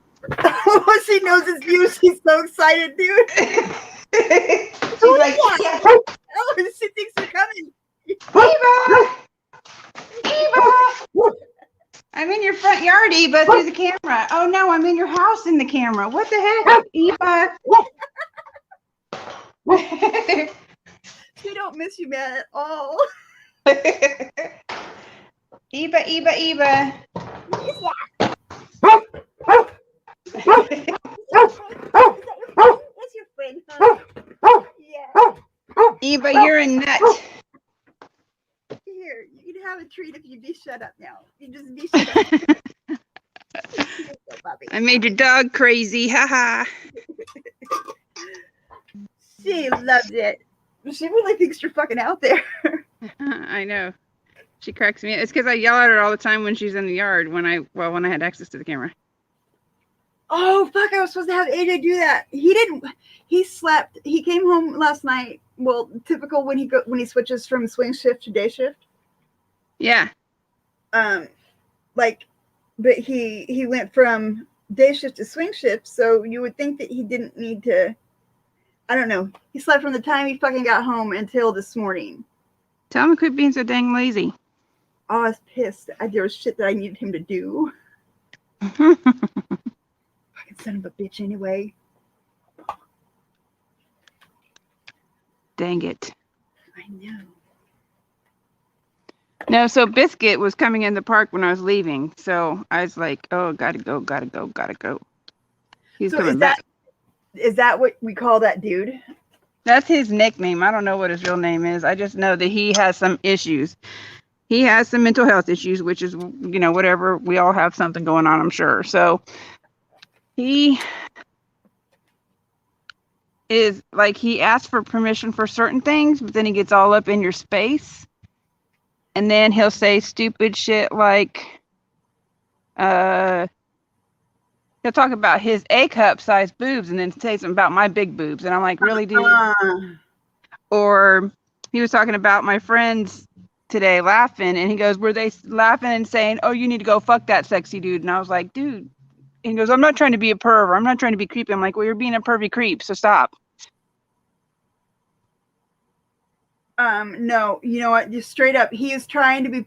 He just like I was talking earlier about how people will say things that they really mean, but they will do it in a manner to which, if somebody takes offense, they can play it off as a joke and tell you that you're acting like a psychopath. Well, he doesn't know how close he was to getting pepper gel in his eyes. Fucking behavior. It's disgusting. Oh my God, that pisses me off. I lost my fucking lighter. I have a meatball sub sandwich that Shelly made in front of me. Yummy. Shelly's the best. She is. She is so great. I feel bad because she's going to have 2 days worth of dishes to do when she comes back tomorrow. But I didn't want her to run the water because I wouldn't have been able to hear myself. It would have distracted me. I would have been like screaming over it, even though I'm sure you guys probably wouldn't have needed me to. I think this microphone is directional. I'm not sure. I'm just Eva. using I'm gonna get her barking again. who it is.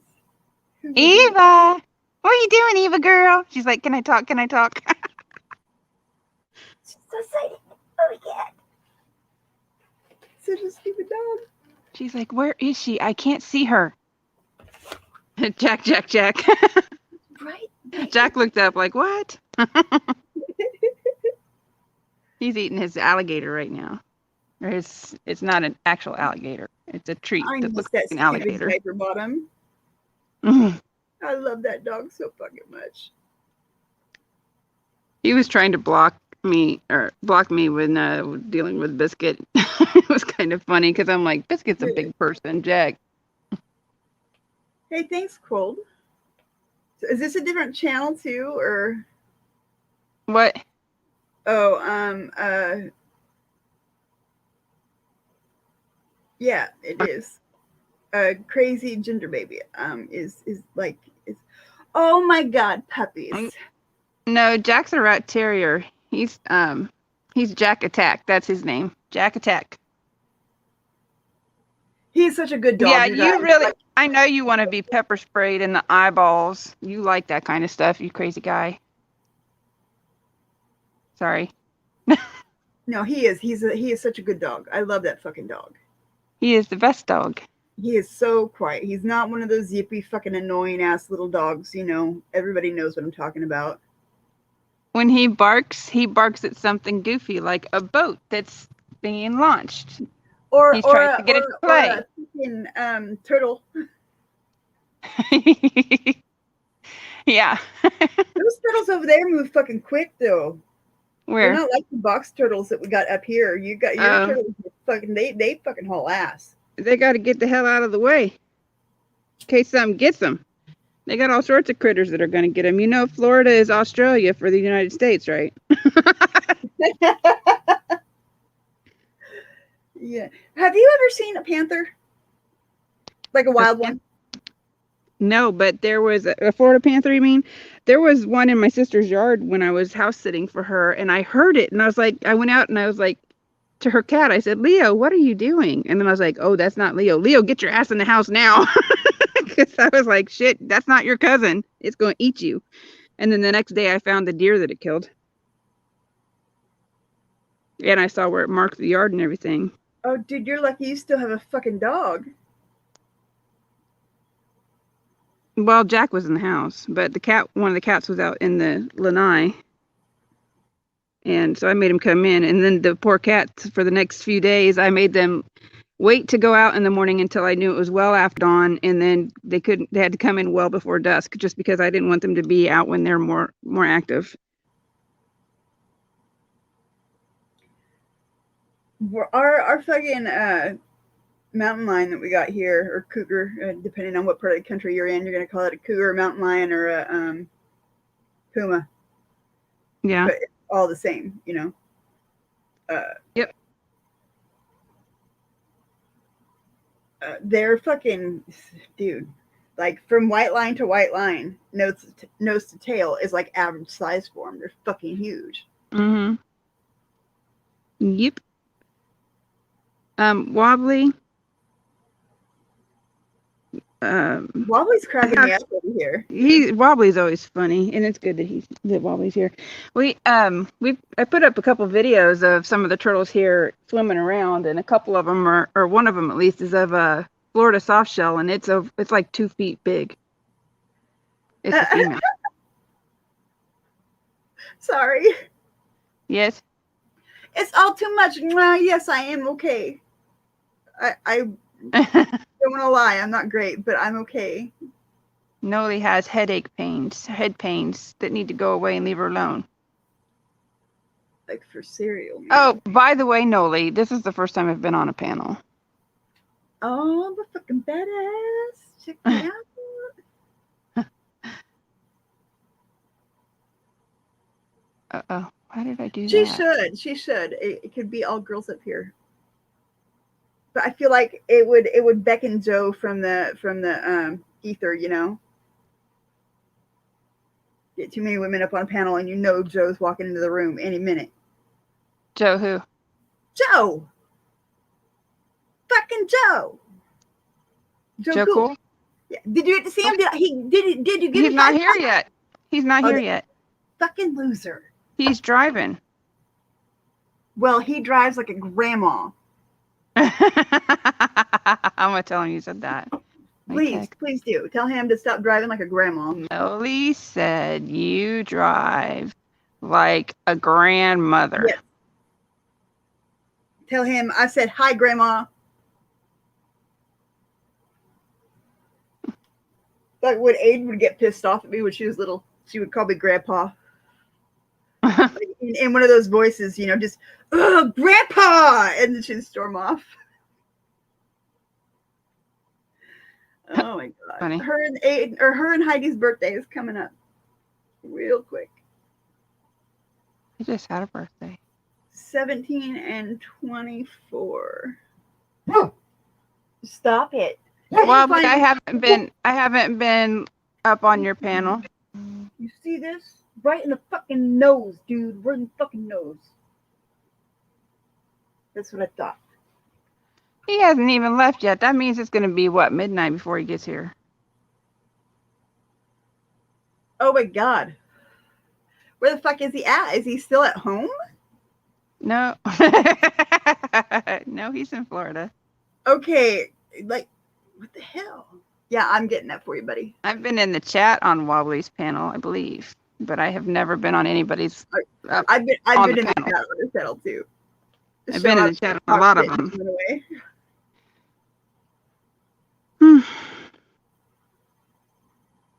He's a lot of fun. Who? Enjoy Wobbly. I enjoy his panels. He cracks me up.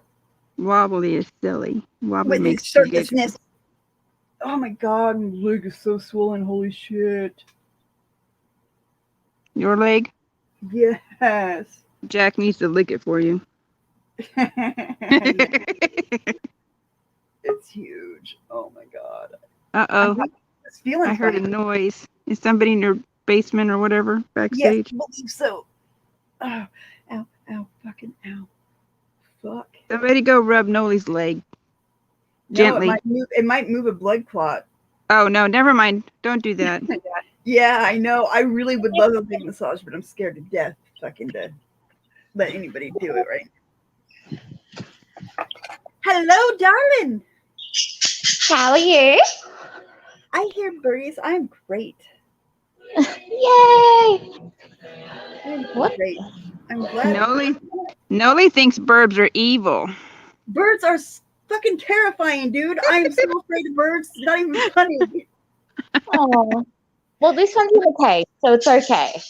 No, I'm telling you, they're not though. All birds hate me, and I don't know why. They just do. like I don't have bird energy or something.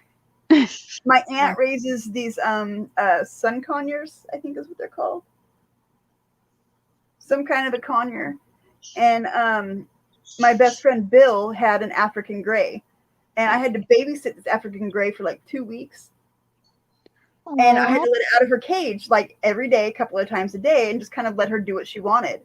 Well, she was used to being with Bill, and she would like climb up his leg when he was sitting on the couch or whatever. And it was okay. Well, I forgot that she was out, and I felt this thing touch my foot, and I kind of freaked out a little bit. And after that, she hated me. And she ended up later that day or the next morning when she was out, she bit my toe, and she took my fucking toenail with her. Oh no. Fuck birds, man. Fuck them all. They're evil. They hate me. I taught a bird to give kisses when I was babysitting it, and then I also taught it. I tell it to get mad, and it would hit its beak on its perch on either side, and then ruffle its feathers like it was pushing up its muscles. See, I'm afraid of birds. If somebody throws a ball over my head and I see the shadow and I'll think it's a bird, I will fucking duck and I'll cover my head. That is how afraid of birds I am. It's pathetic. But I will battle a 1,000-pound animal any day of the week. I was talking to some geese earlier today. They were well within reach of reaching out and getting me, but they didn't. They were just curious about me, probably because I didn't run scared. Mike, you did not name something kissy. I don't see this happening. Well, I guess you at least had company while you're in the shower, Mike. Like, better than nothing, I guess. I agree with that. I can make Eva get in the shower. Oh, Jimmy! What are you doing, Jack? There, Jack just kissed the phone for you, Noli. Oh, I love my dog. Jimmy, I'm pretty damn good. I have lots of complaints, but in the scheme of things, they're pretty fucking petty. So,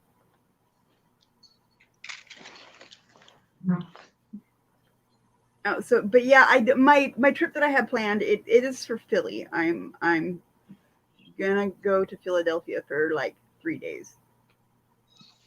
Nice. What's in Philly?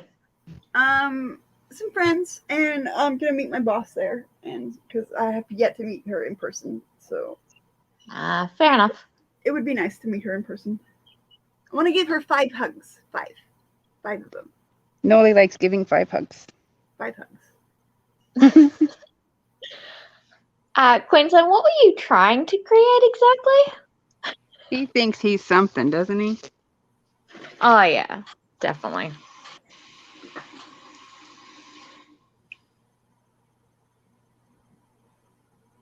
Hey, I got something you could. Oh, that doesn't sound right.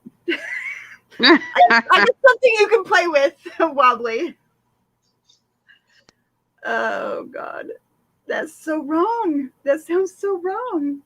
What the hell happened? He wants an audio file. Actually, I have an audio file of that song of AJ's. Do you guys want to hear it? Okay. He might get pissed, but who cares? Let's do it. I'll have to find Rain's no,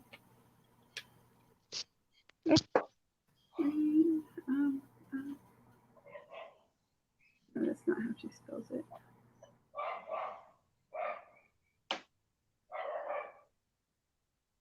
R-E-I. I have no what do you call it?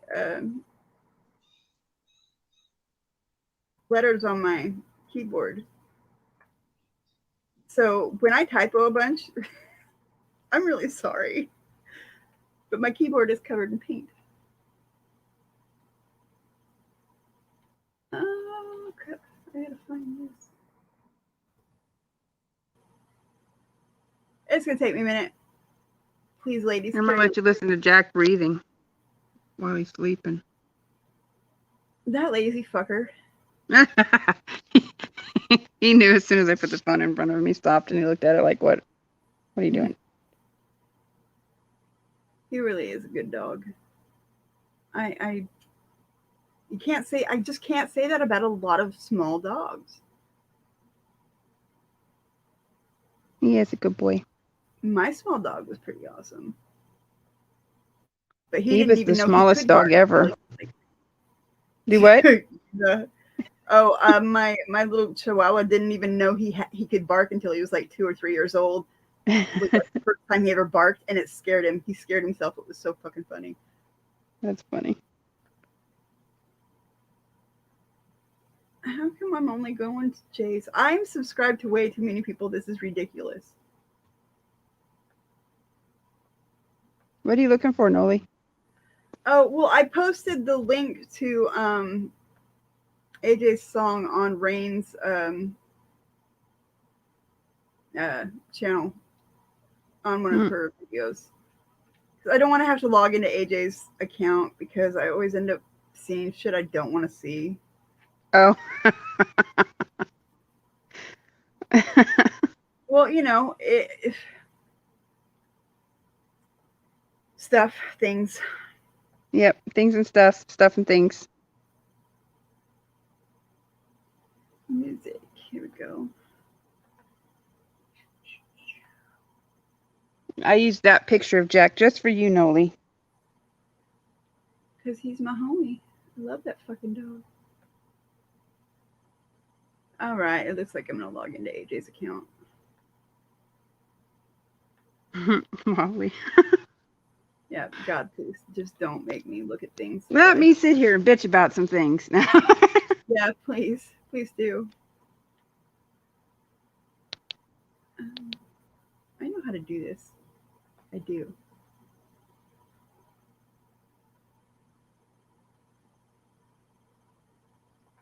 Okay, maybe I don't. What the fuck?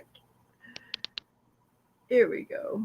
Part of the reason I was having issues with that biscuit dude is because I was the only other person at the park.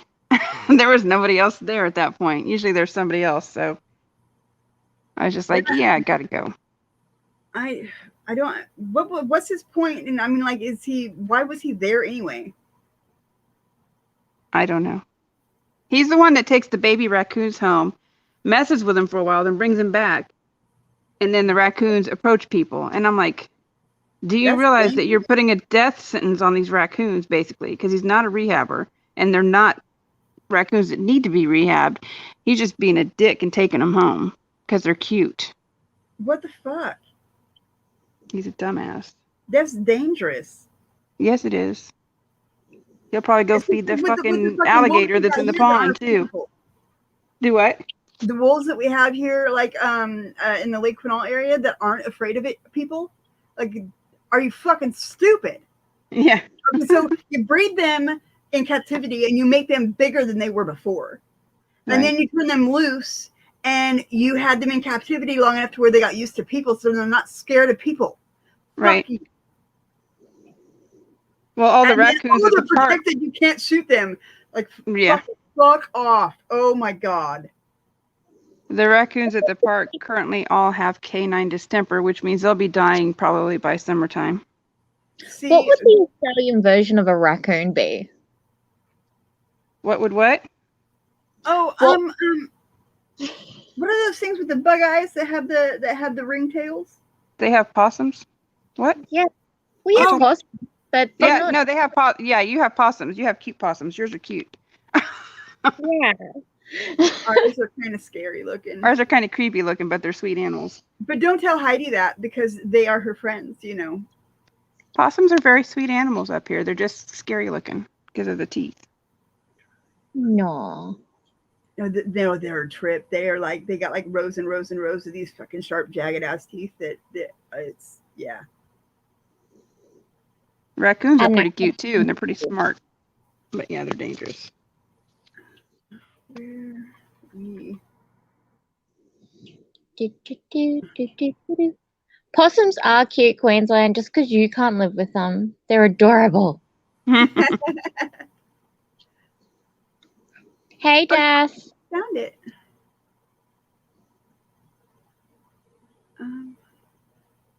How do I play it? That's the WAV file. Hey, Wobbly, is it the WAV file that I play? I worry that this dum-dum is going to start feeding the alligator.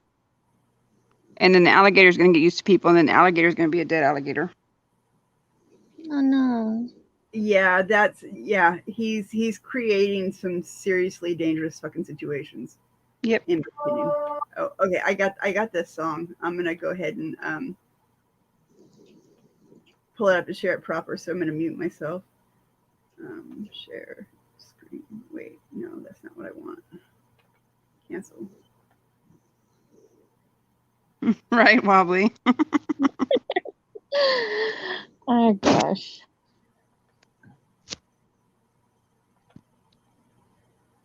Maybe I just got really nice possums that live in the house. There you go.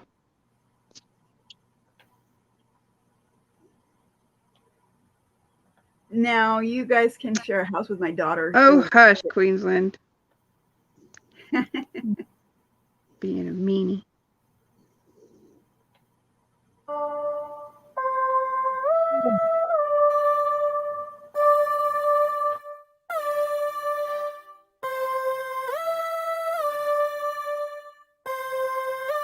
I woke up, then I passed out. Then I woke up at another house. Throwing up, I'm blacking now. When will I learn to hold it down? Hold it down, I don't know how. Pulling shots up through my mouth. Party till we all fall down. Slurring words about my mouth. Don't know how to simply talk. I'm drunk as fuck, but living up. Snorting pills, yeah, getting cross. Wind me up, I'm going off. The fucking chain got to maintain. Sipping syrup, snorting cane. So much chaos, can't explain. Too much liquor to my brain. Circulation cutting off, but not to my dick, so I am hot. Leaking blood is pentatonic. Chronic got me super gone. Off up in the fucking air. Wind blowing all through my hair. Can't come down, but I don't care, cause I love it way up here. Right, brothers, I'm at roleplaning. This cocaine got me maintaining. Fucking up, but it's all good when you're this high. It's got no meaning. Bud and liquor, almost sleeping, so numbed up, can't feel a thing. Man, salute to you, it's time for dreaming, passing out. This night's depleted. 360 is where we from. Drinking, smoking, lots of rum. Partying all night long. Don't pass out to the early morn. 360 is where we from. Drinking, smoking, lots of rum. Partying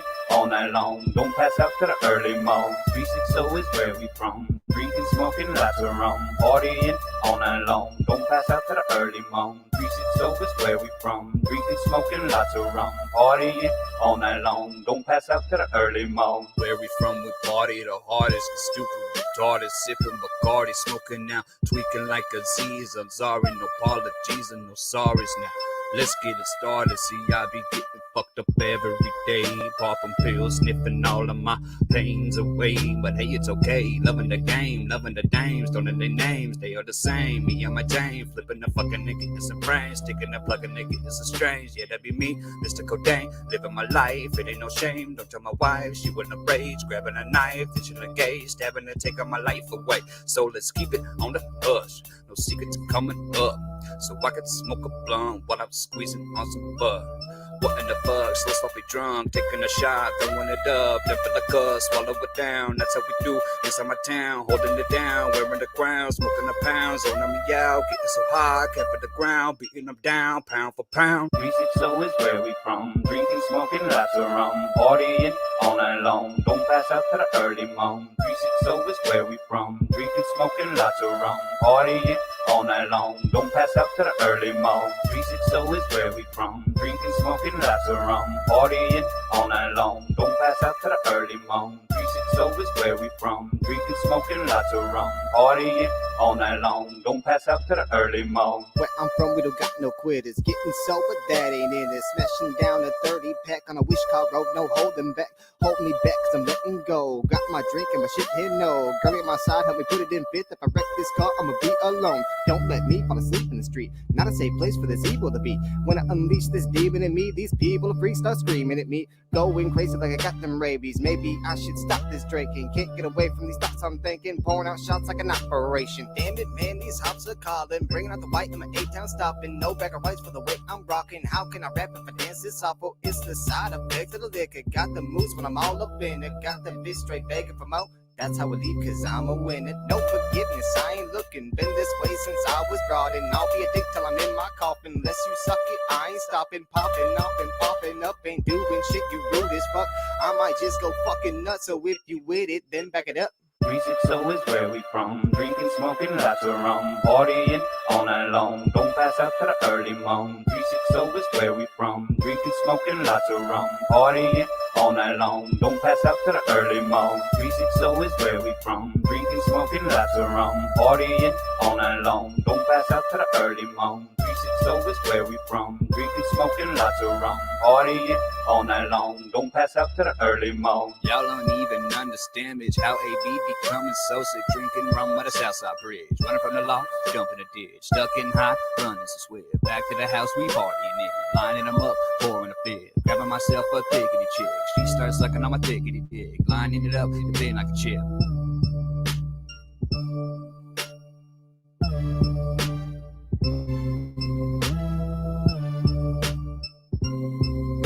When I went down to the flats, the party was live and the drinks were packed. We had a good time and the bitch was wet. Out of her mind, she was on my cat.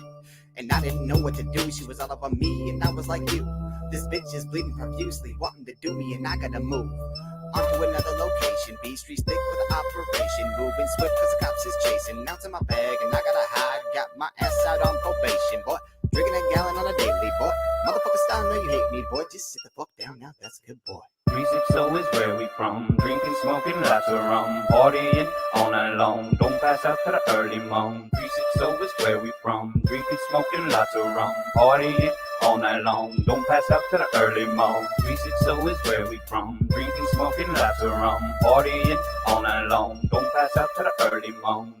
360 is where we from, drinking, smoking, lots of rum, partying all night long, don't pass out to the early morn.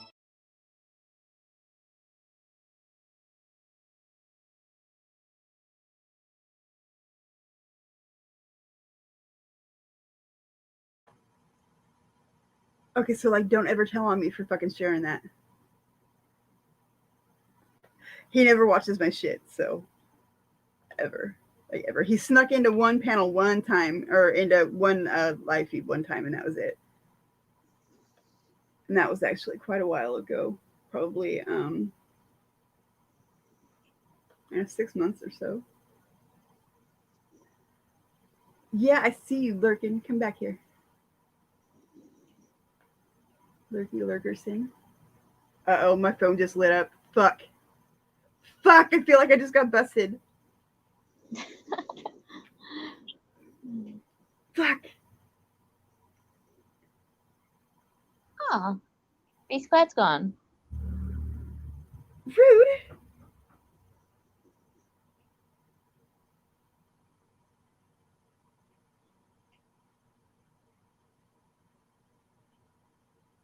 Oh my god. What's up? Okay, so there's this this dude named Bo Sneardley. He was the producer for Rush. Mm-hmm. And he keeps texting me, and it's starting to piss me off. Oh. Because I don't know how he got my phone number. I don't know who gave it to him. Which, I mean, I don't really mind people having my phone number. I wake up every morning. I've got like 100 messages or so that I got to get back to, and I've gotten used to it. It's just respect to ask people before you share their number anyway. Exactly. I agree with that 100%. Oh my god, now he's calling too. What the fuck? As the music was playing, I actually received a call. I was like, okay, how the hell am I going to do this?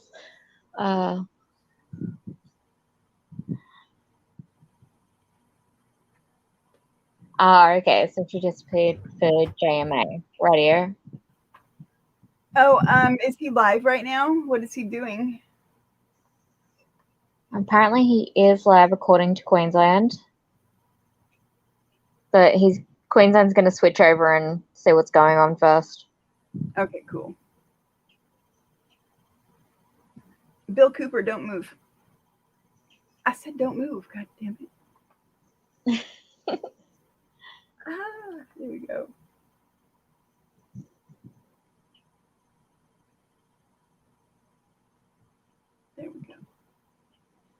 Say something else, Bill. Like type something else. Alex and Getty. Who's Alex and Getty? I have no idea. Me neither. Don't you move. Oh, sports. Ball's a form of mind control. Okay, so Queensland's swapping devices channel. No. He's doing something. Why you gotta switch devices? Just jump over there. Who's resisting? I didn't do it. At least not yet. I know, I never do that. Oh, my life is so boring. Oh, so Philadelphia. I'll be going there, I think, probably the end of next month. So if anybody's in that area or can get into that area, likely going to go to the Airbnb that I rented and just stay. Oh, what the hell? Is that the current climate? Like, the current climate? Because if it is,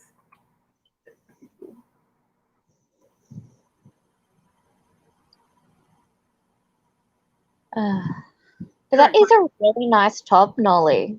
So cute. Oh, it's a dress actually. Oh, okay. Well, I live in dresses. Like as soon as it starts to get warm outside, I live in dresses. I heat stroke really easy, so I've gotten used to just living in dresses all from like early spring to early fall. Yeah. Rush the band, Wobbly. Rush the band. Here, actually, I can show you the thing. He sends a picture of himself and everything. It's fucking weird. Eddie Lee, Alex Lawson, and Neil. I'll pretend we know who that is.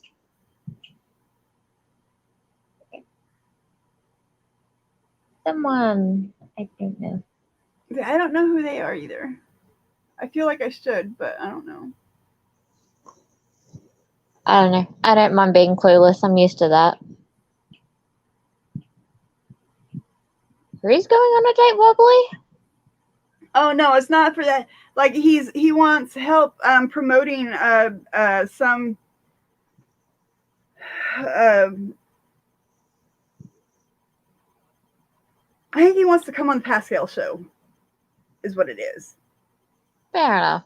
Which is fine. You know, I can get him on there. That's not an issue. But when I message him back, he needs to respond to me properly, I guess. And he doesn't. He'll just like send me links to go to. And no, I'm not going to follow your fucking links until you answer a few questions. No, it's actually it's political. Yeah. It's called the New Journey Pack, and it helps Black Americans share their experiences with the Republican Party and the conservative movement in a logical, calm manner where it'll actually be effective, which I get, and I totally support that. But I want to know more about that before I go ahead and take it to Pascal. And I'm like, hey, dear, just put him on. Just put him on your show. I'm not going to do that. Yeah, of course. Especially considering that, Pascal wants to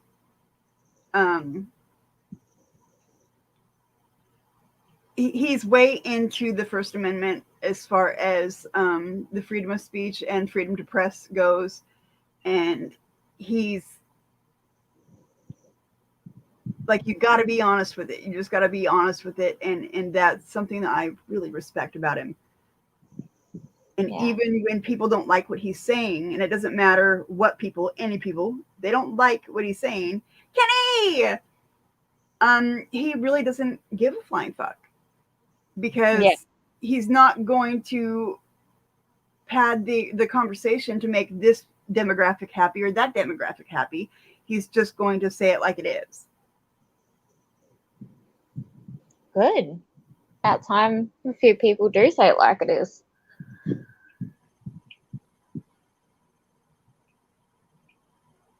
Oh yeah, I can do that. The one from that I showed earlier, or like one from the show?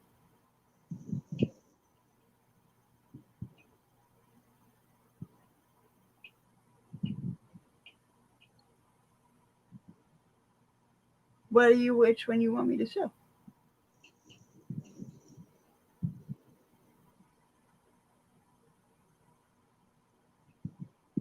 Oh, Jamie.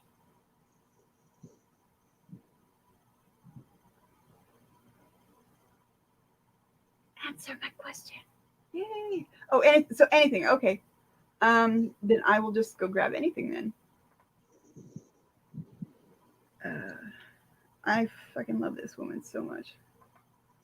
I really, honestly, and I truly believe this, you guys, that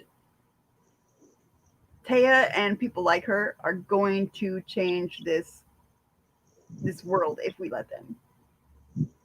And people like Pascal as well. People who are willing to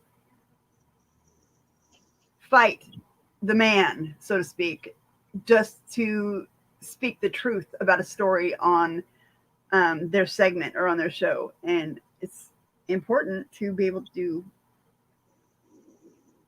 be non-biased when you tell someone else's story. Yeah.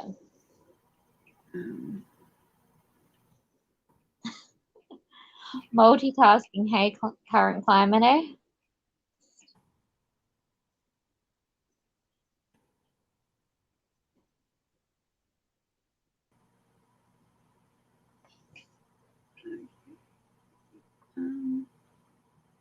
So I'm going to her channel, not to the PAR channel, because, or not the PAR channel, but the TRNN, because I don't want to get in trouble with them. But if it's already over here, then I can post it. Oh man, I remember this one. Why does this only have 488 views on it? That's weird.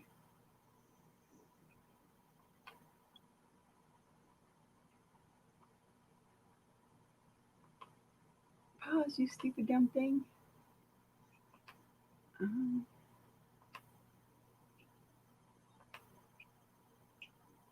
What the hell? I just saw somebody up here and now they're gone.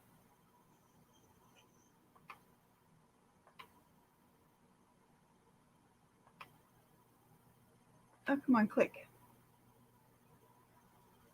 Like it.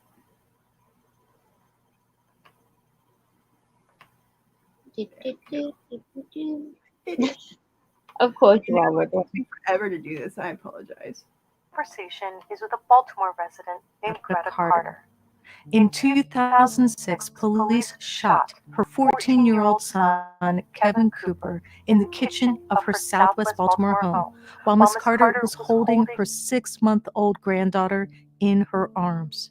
Here is her story of what happened that day, told in her own words. Just a note, there is a slight audio imperfection in the interview.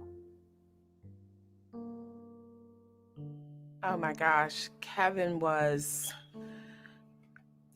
awesome. He was a son, he was a friend, he was an uncle, he was a student. He had, lots of friends, and he really enjoyed sports. Football was one of his greatest games. He played football. And during the football, he won all kinds of trophies and medals. He played for the Gwynns Falls League, Little League through Gwynns Falls. And he was just awesome. He just had fun. He just enjoyed life. And one of the things, his dream was to be a quarterback for the Miami Dolphins. He loved the Ravens, but he wanted to play for the Dolphins. And he was an entrepreneur. He had his little snowball stand, and he sold little candies and potato chips. And he just was an all-around good person. Well, prior to, I lost my oldest son, Ronnie, in 1998, along with my sister's son and my cousin's son. So we lost all three of our boys in a very horrific car accident. So our household went from this happy household full of people, Kevin with his older brother, my daughter had just went into the military, that it was just Kevin and I. Went from, a married woman to a divorcee. And so it was just him and I. And Kevin was depressive because of the so many losses. One day you have your brother, your cousins, and your sister, and everyone in the household too. Now has turned into it's just him and I. So he was very, very depressive at that time. He really missed his brother, he missed his sister, and he missed his cousins. So he became depressive. On the day of August the 12th of 2006, Kevin, during the holidays and different episodes, as he, thought about his family members, he would begin to cry and have little outbursts. So he was having a little emotional breakdown that morning. And I'm very active in the community. And so the police station is only a half a block down the street. I grew up with community policing. The police knew the community and the community knew the police. So I called 911 to have an officer come just to have a conversation with Kevin, not knowing that the officer would ultimately take my son's life. On that morning, it was a little after 9, 2 officers arrived. Kevin had no shirt on. He had only on a pair of basketball shorts. And the 2 officers arrived. The one officer, he said that the call was abated, and meaning that the call was over, all was done, and he was leaving. The other officer said he was staying to get my information. So as you can see, our home doesn't have a back door. The exit to our home is down in the basement. So Kevin, when the 2 officers arrived, he was sitting out in the yard. And he was sitting down on the ground, and the officers spoke to him, and they spoke with me. And the one left, and the other officer said he needed more information. So I gave him my name, my phone number. What more do you need? Kevin got up from the ground, and he walked into the basement from out of the yard where the officer and I was standing by the back door. And as he walked past the officer, he was only 14. And he was mumbling. And the officer quickly went from asking me questions to zeroing in on Kevin. He walked up the basement steps. He followed Kevin on our first level, and he followed him upstairs on the second level. The entire time, my daughter's in the military, fighting for our country. I was in care of her young baby. She was only 10 months old, so I had the baby in one arm, and I still had my phone in my other hand. So I followed the officer, and I'm asking him constantly, why are you still speaking to my son? You should be having a conversation with me, not my son. So the officer followed Kevin upstairs, and he's bickering back and forth, So I was like, sir, you're supposed to be talking to me, not to my son. He's a child. So he continued to have this back and forth jogger with Kevin, that Kevin wasn't tough, that he was tough, that the officer was tough. And he was having this back and forth, and I'm still asking him, please, the situation has calmed down. There's nothing going on, so you can exit and leave our home. Kevin had no shirt on. He had the pair of shorts on. So he put on his tennis shoes because now the officer's inviting him, to fight. And I'm, sir, why are you speaking to my son in this manner? Number one, you're not his father. You have gone from a police officer, now you're talking on a level with a child. Kevin came down the steps. Again, the front door is behind us. So I asked him to leave. He still continued to follow Kevin. Kevin walked into the kitchen, and he picked up this plastic dustpan, And it's a little dustpan that you get from the dollar store that has the plastic at the bottom and this little plastic handle that you get from the dollar store. And he picked up that little dustpan. And when Kevin picked up the dustpan, the officer maced him and then he shot him. Oh my gosh, that was the worst day of my life. I think I was more in shock. I started screaming as to, why are you shooting my son? You know, you just shot my son. There was no words exchanged. He didn't say, you know, put down the dustpan. He just maced him and he shot him. Then he got on his radio and he started to call a signal 13. I started screaming, why are you calling a signal 13? Because you are the shooter. A signal 13 means that you're in distress. The house was filled with so many officers. They were just coming from all over. As they came in, they ran through the house. They were looking for a shooter. They were saying, where's the shooter? Where's the shooter? And I'm screaming, please get my son some help. Get my son some help. I could see his face grimacing. He was, you know, his eyes were already going up in his head because when he sprayed the mace, that blinded him. So as he was, you know, blinded by the mace, his head was going back and then he shot him. So he was still trying to recoup from the mace. The officers ran through the house. They started closing the windows as opposed to opening the windows. The mace out of the house. They started screaming to get me out of the house. And I'm still screaming, please get my son some help. They instructed me that I needed to get out of the house. So I went out, they escorted me outside and I sat out in the sidewalk on the gutter. My neighbors were coming and asking that we need some help. And I just was screaming, please get my son some help. When the ambulance arrived, I thought the ambulance was coming to get Kevin. The ambulance wasn't coming to get Kevin. The ambulance was getting the officer. The first ambulance, the officer came in the house. He went back outside and then he sat down on the curbside. And as he sat on the curbside, the ambulance started tending to the officer. And Kevin was still inside the house. And I'm screaming, how are you tending to this officer, not getting my son some help? They was like, miss, please calm down, calm down. And I couldn't calm down because I knew my son was wounded inside of the house. I didn't know where he was shot. I just knew that he was wounded and he needed help. The second ambulance arrived. And when the second ambulance arrived, that's when they brought Kevin out. And I was just frantic. I was screaming and screaming. But there was detectives. I could see them coming with these suit jackets on. So I knew that they were detectives.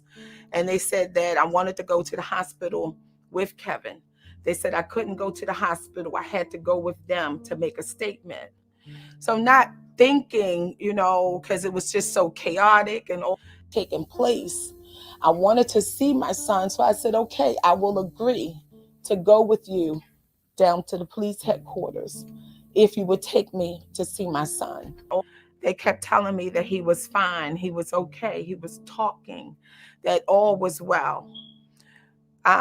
It's like minutes, I guess, were hours, and those seconds turned into hours, whereas I'm still thinking, you know, that this is just like 5 minutes, 10 minutes, not realizing the time that had expanded.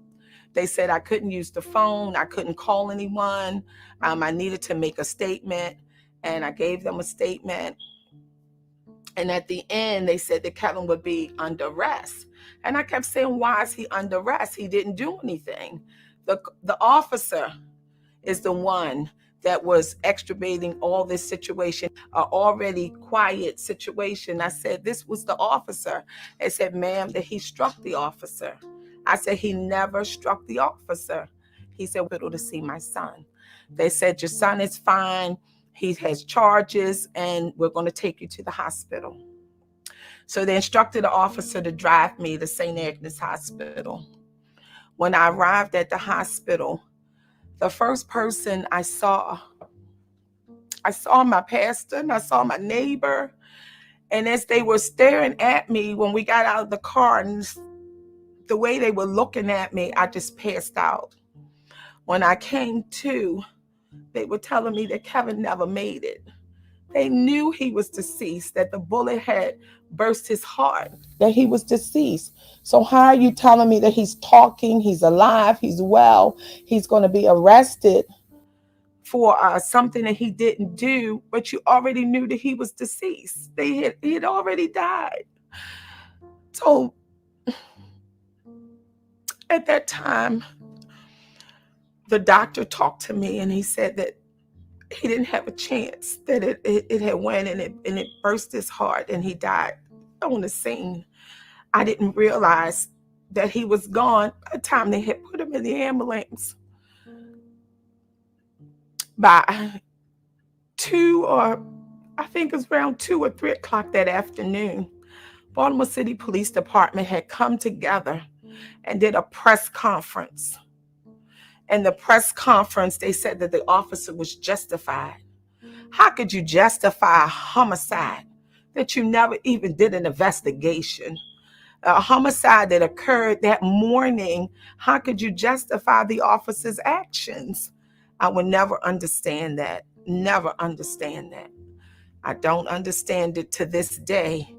August of 12th of this year will be 12 years of Kevin's death, and I still don't understand how could they say that the officer was justified. I wrote letters to every political person.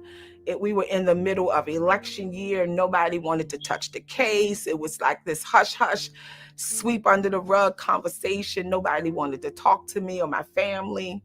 So we sought the help of Mr. Dwight Pettit, the attorney. In 2007, in February, I received a phone call from the detective to say that the officer wasn't criminally charged. I knew he wasn't going to be criminally charged because the day of the incident, you already said that the officer was justified from taking my 14-year-old son's life. It has truly been a devastating experience.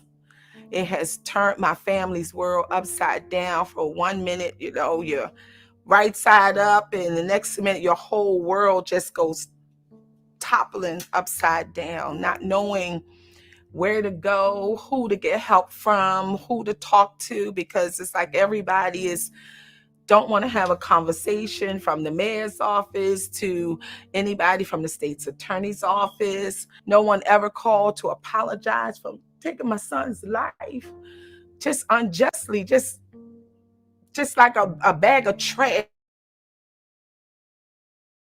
So I refuse to let this city just sweep my son's death under the rug. I've been his voice, a voice that has been crying out from the grave all these years for the truth to be told, that he had no chance. The officer was not in any type of danger. He was in no harm for him to take Kevin's life. This has been really a traumatic experience. No one offered me medical attention. No one offered my grandchild medical attention. I have been traumatized. They don't think about what this type of devastation does to families. I had to call my daughter in the military that's fighting for the country to come back to the United States and Baltimore City to know that your brother at 14, life was taken by a person who is paid to protect and to serve, not to take their life unjustly. So a travesty has been done to our family, and we have not received any justice in all these years. On September the 20th of 2017, I was at the Rural Farms down on Washington Boulevard. After the officer, Roderick Mitter, took Kevin's life, he was moved from the Southwest District Police Station. On that day, which he may never admit publicly, but in our private moment in the store, in that encounter, he realized in his heart that he did something that was not right. So as I said to him, I forgive you because I don't want God.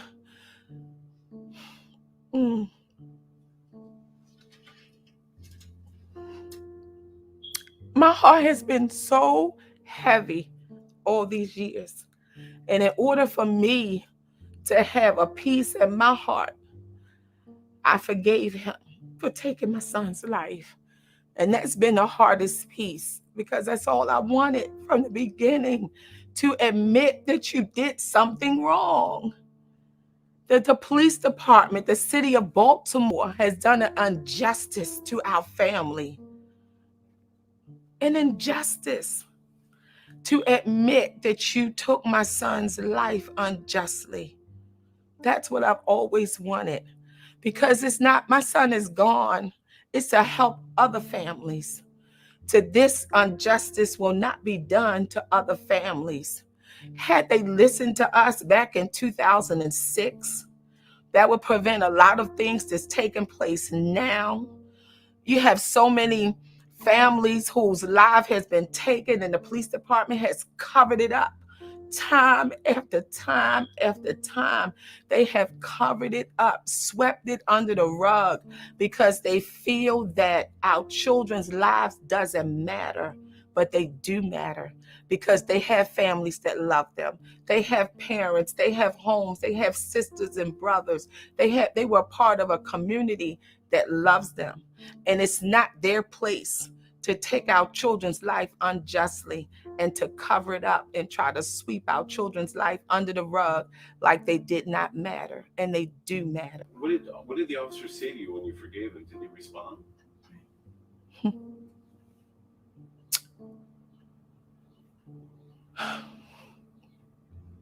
He responded. At first, he didn't speak. He wouldn't talk. He just put his head down. I extended my arms out and I hugged him. I extended my arms to him.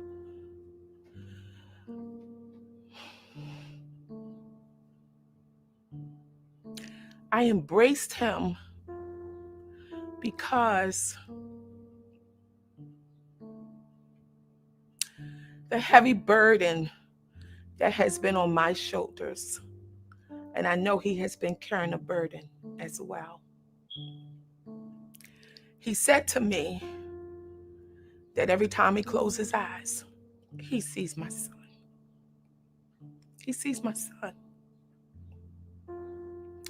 That's why I embraced him, to let him know, as Kevin's mother, you took my son's life unjustly in front of me.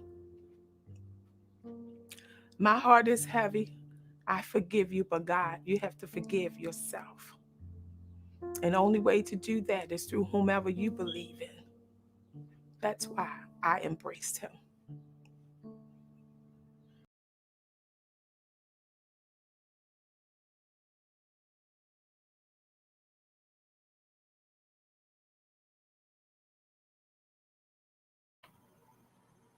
Sorry, I had to stop. Yeah, it's getting to be too much. Oh, what can you say? This time I've seen that one, and I still it's yeah. It doesn't make sense. It really doesn't. And then to feel like, the only way that you can move on is to forgive somebody who doesn't honestly deserve forgiveness. Yeah. But to have to do it for yourself, that's just, I know what that feels like, and it's fucked. It definitely is. I've had to do that a few times. I've taken it back. Have you ever taken it back? Pardon? like you forgive somebody and you're just like, I'm going to just give this up. I'm just going to let this go. I'm not going to fucking let it weigh on me no more. Yeah. And then like 6-8 months later, you're just like, you know what? Fuck those people. They deserve to die. Yeah. Yeah, me too. But I gave it a go. I really tried. I still, some people just fucking, there's some things in this world that people will do that are unforgivable, period. Yeah. They're evil. I can. There's no way of getting around it. There's no way of forgiving that. And I don't care if you're the victim or if you just heard about it, to know about it. You can't offer them anything, not even the fucking kindness of human to human fucking decency, because they don't fucking deserve it. Yep. I know that way too well. And harming a child is one of those things, you know, fuck you. Fuck you. You can just fucking go to hell. I don't want nothing to do with you. I'm sorry. I get it that you did your prison sentence and you paid your debt to society, but really you haven't.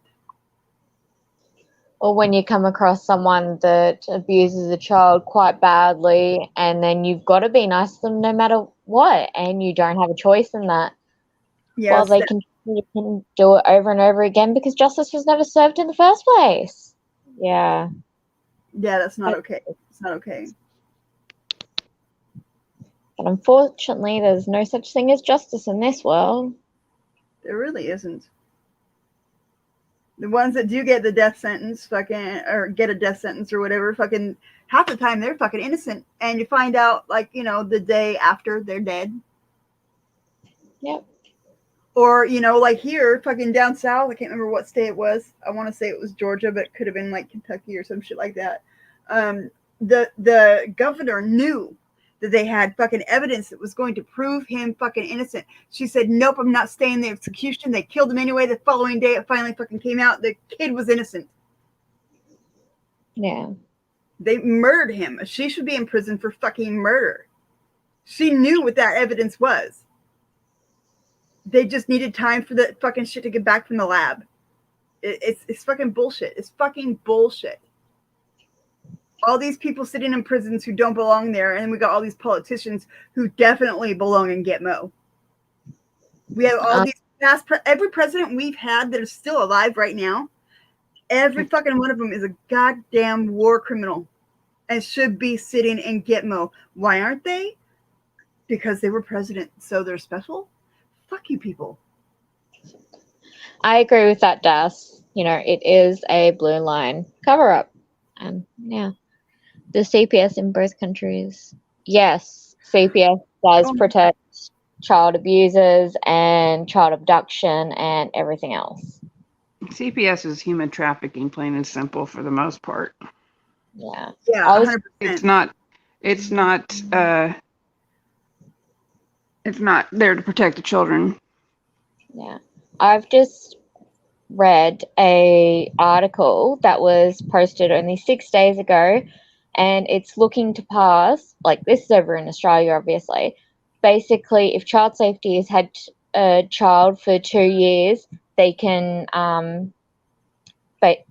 basically force an adoption to the foster carers, whether anyone likes it or not.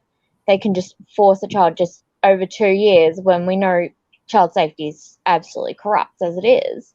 And it's like, are you freaking kidding me? Like, they're going to force an adoption. What the hell? They can do that here already. Oh, my God. They've been able to do that here. And lots of people, a good friend of mine who literally, like, she got into less trouble, like, actual trouble than I did. And they adopted both of her kids out while she was trying to get her shit together. And it wasn't even like 6 months fucking from the time that it all started to it all ended, and her kids were Gandhi already. It was fucked. Yeah. My mother was extremely abusive when I was growing up, and she worked for CPS basically. She worked for DCFS. She took us in for counseling as kids, my sister and brother and I. We told the counselor what was going on at our house. The counselor decided to tell our mother what we said. So of course we get the crap beat out of us when we got home. And then the counselor the next time we were in said, "Why did you lie about your mother?" So instead of actually protecting us, they left us with an abusive person in an abusive household with a lot of shit going on. They don't Yep. protect kids. They protect adults. Yep, I'll agree with that.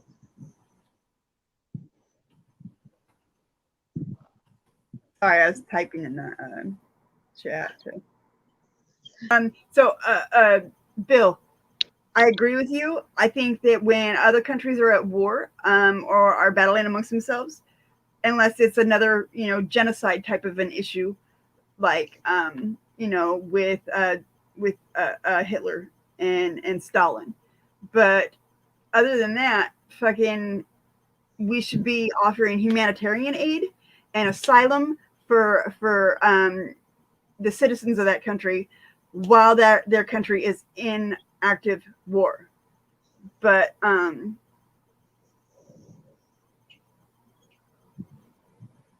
I think that other than that, we should not get involved because we end up killing far more than what would have died had we stayed the fuck out of it. But when a country has resources that our fucking politicians want to get their hands into, of course, they're going to make up reasons like women's rights.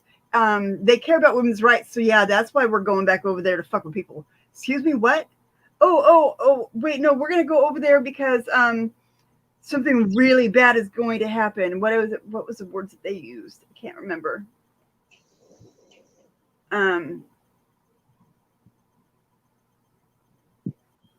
Fucking acts of something. But in Myanmar, like what the fuck? What the fuck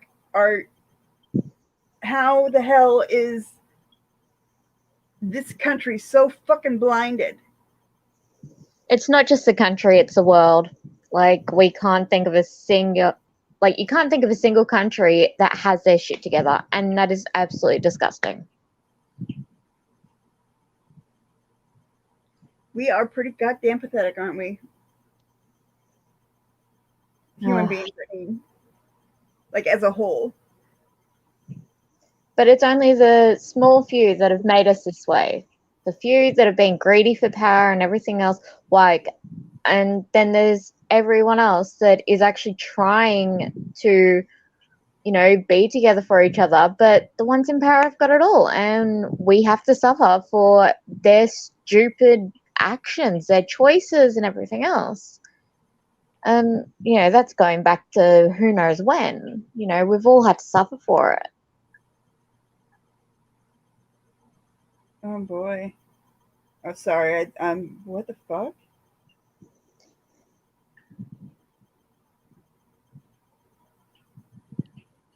Whoa.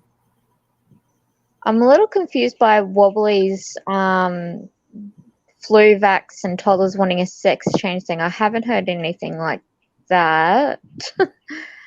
Lots of people have their opinions and their conspiracy theories and their but conspiracy theories come from bits and pieces of evidence that they have picked up or that they have seen or that they know about, that when you put them together, 1 + 1 = 2, and so it makes sense. But without, like when they come and tell us about it, of course they're not bringing the long form of the math homework with them. So they're bringing up their summarized fucking, retelling of what they saw or what they learned, which makes it to where, it can make a person look crazy or it can discredit them, period, because, well, where's your facts? Where's your proof? Where'd you get your info from? That's why I think that when we share information like that, we should always bring our cited work with us. We should always grab the website or whatever. I mean, even if it is Fox News, I don't trust Fox News, but I don't trust CNN, and I don't trust ABC or CNBC, or I don't trust any of them. I don't even trust the one I work for. Yeah. They know they're all dirty. Yeah. So I'll have to go back and delete that. But I know that like all news sources, there's an agenda. There's a person running it that runs the show that says, yeah, you can give out this information, but you can't do this when you're giving out the news that you've gathered or that you're reporting on. And they fucking, oh yeah, all weather channels lie, dude. All weather channels are just full of shit. Yeah. They do it on purpose. Literally, they do it on purpose to fuck with us. Catch me outside without an umbrella, not in Grace Harbor. It's called Grace Harbor for a reason. No, it rains more here than it does in England. I'm not fucking joking. We have a rainforest here, for God's sakes. Yep. The only rainforest in the United States. Mm-hmm. Only living rainforest. You guys only have one living rainforest in the US? Yeah, and in North America. Oh. Yeah, North America. Yeah. We have some in South America, but not up here. Just one. And Just it's in my one. backyard. And it's right down. Yeah, I was gonna say right there next to Noli, not too far away, right down the road. Where I grew up was literally right fucking next to it. Like, it was partially on the reservation property. Oh, wow. That would have been nice. I still got family out there, fucking. But And when I get back up there, Noli, you got to take me there. yeah, What is Australia Sky News? what is your guys' news like? Is it just as fucked up as it is here? I mean, I've seen a couple of clips, but they're usually because we're laughing at you. Well, not you, but your news host people. Yeah, the news anchors are laughing. It's funny. That's all I ever watch though from the news is like Australia's news anchors saying something and then laughing because they realize what they've said. Yeah, it's quite entertaining. That's what I see too. But I don't see actually any real news footage. It's always, lighthearted stuff. Yeah, goofiness. I refuse to watch the news. It's too much negativity. Like, I see enough around me. I don't need to watch any sort of news to know that the world's more stuffed up than it, than I already know. Yeah, I don't watch the news either. Just those silly people being silly. Yeah. But us Australians, for the most part, we have no problem with laughing at ourselves and what's the point of taking life seriously most of the time? Like, it's only going to get you down. So, yeah. Yeah, and you take it super serious, and we all know none of us are getting out of this shithole alive. Yeah. So it's like Australians with their toilet paper crisis. Like, I'm in a place where we've gone into a 3-day lockdown. Now, this isn't a huge lockdown. It's nothing. Once again, there was a toilet paper crisis. Everyone has gone crazy for toilet paper. And it's like, what the hell? Why? Gotta survive on toilet paper. yes. So, dude, even independent media lies. Like, so, the Young Turks and Alex Jones and Democracy Now! And there's another one, but they've all sold out. They've all sold out. The only one that hasn't really sold out, and I still think they kind of sort of have, because that's why Lee Camp has his own thing now. And that was redacted tonight. And he hardly does them anymore at all, because I think they're fucking censoring his ass too. I really do, just from the way he's been talking lately. But he's under contract, so, what can you do? Yeah. Wobbly, Brisbane and surrounds a lockdown. So, and anyone that's been in the area since the 20th has to follow lockdown rules, apparently. So, yeah. Wow. So, how are you guys, doing your lockdown scheduling type of thing? Like, Okay, so lockdown this time is basically mask when you're indoor shopping center, in a car, public transport, that sort of thing. All non-essential businesses are closed off again for 3 more days, or for 3 days, so far anyway. And, just basic little things like that, avoid going out unless it's for exercising, going to health appointments, caring for someone, or doing your groceries. Avoid going out. Wear a mask when you're in a public indoor area or on like public transport. It's a lockdown, but it's not really a full lockdown like some places have. So it's not if you don't stay home, we're going to like weld your doors and windows shut on you, like how they did in fucking Inner Mongolia. That's where I've No, seen people. I don't. I know for my area, we haven't had to go down to that extent the whole time. So the most lockdown we had was you can only go within, I think it was like a 20k radius, and avoid going out, and if you go out, wear a mask in public areas. Like, it was never over the top for us. We've been quite lucky in that sense. And it's been, I guess, semi-enforced. What are your death numbers looking like over there? Yeah. Like for your area, as far as like how many deaths? Oh, let me just have a quick look, and I'll go for my state, and I'll just have a quick look, because I know the state I'm in hasn't actually had too many deaths at all, like nothing like the US. You're gonna think, yeah, we're actually number one for reals on something. yeah. So in my state, which is Queensland, only 6 people have lost their lives. 6. Oh my God, are you kidding me? I hate you guys so much right now. That's how many people I know personally that we've lost fucking to this shit since it started. Yeah.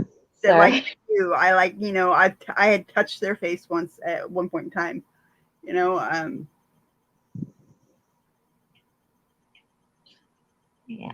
And wow. Yeah. We are so fucking stupid, you guys. Yeah. So America. I mean Americans. I mean fucking my neighbors who refuse to fucking like wash their hands a little extra. It's not that hard. Yeah. So the reason we've gone into a 3-day lockdown, and you're going to probably find this funny because the severity is quite different. The reason we've gone into lockdown is because over the last 14 days, we've had 10 cases over the last 7 cases in the last 14 days. 7 cases in 14 days. And so we've gone, but like I think 6 of them have been in the last like 3 or 4 days. So that's why we've gone into a 3-day lockdown. I think that's smart. I think that's a smart move. I really do. Yeah. Well, let's just hope it only stays as a 3-day lockdown. I've got, plans, and I don't want to change them. Oh, I understand it. I don't blame you. I don't blame you at all. Well, hey, ladies, I think we're going to go ahead and jump off of here because... Well, let's just hope it only stays as a 3-day lockdown. I've got, plans, and I don't want to change them. Oh, sorry. Oh, I understand. I thought my thingy was muted, but it wasn't. Yeah, let's jump off of here because there's a bunch of other people who are live, and I want them to... Well, I want to see what they're doing. All right, no problem. I know Philly is ooey. Trump said I'll text you. I just... Bacon Bites wanted you to show something, Noli. Oh, okay. I guess I'm gonna show this whatever this is right here. I'm gonna show this, and then I'm gonna get off here. I really want to eat my food, but I don't want to eat inside the microphone because that's fucking rude. I hate it when people do that. Oh my God. I don't want to listen to somebody chew. I don't even like listening to my wrong button. Here we go. Oh, I want to share the audio too, right? There we go. Son of a whore.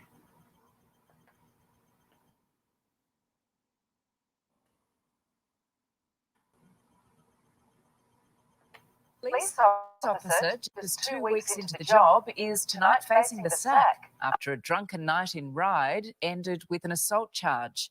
The 41-year-old was caught on CCTV camera waving his badge around and allegedly attacking a young woman trying to get away.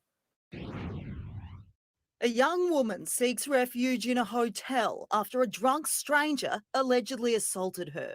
The man's a probationary constable with a badge 12 days old on a night out and apparently trying to make an arrest for no crime. Levi Minchin was on his way home when he says he saw the cop heckling 2 women on Tucker Street on Wednesday night. They yelled help. So my instinct was to run over and just do whatever I could in my power. So I ran over and he was holding one of the girls really forcefully. She said that he was hurting her. So that's when I've like initially gone up and I've pulled them apart. And I could tell he was drunk. You could smell it. He was swearing at them. He was telling them to get the F outside continuously. Levi tries to reason with the new police officer who holds his badge like a trophy before it gets physical and the probationary constable is pushed to the ground. You know, it was very confronting having to hold down what was like a member of the community that's supposed to protect us and said, I'm holding him to the ground and he's threatening me. He was saying that I was gone and I'm finished and I didn't know who I was with. The officer graduated 2 weeks ago, one of just 5 new recruits over the age of 40. He just kept saying he was a police officer. Like that was the definition of like he could do what he wanted. When his colleagues arrived around midnight, everyone was questioned before he was left alone for a moment to have a cigarette. The officer's been suspended without pay and is being sacked by New South Wales Police for bringing the force into disrepute and not upholding the values expected. The 41-year-old's had to give back his badge and has been charged with 3 counts of assault. If you're going out to the pub for the night, you should not be allowed to take your badge with you, you know, because obviously you're going to have that sense of power. Hannah Sinclair, 9 News.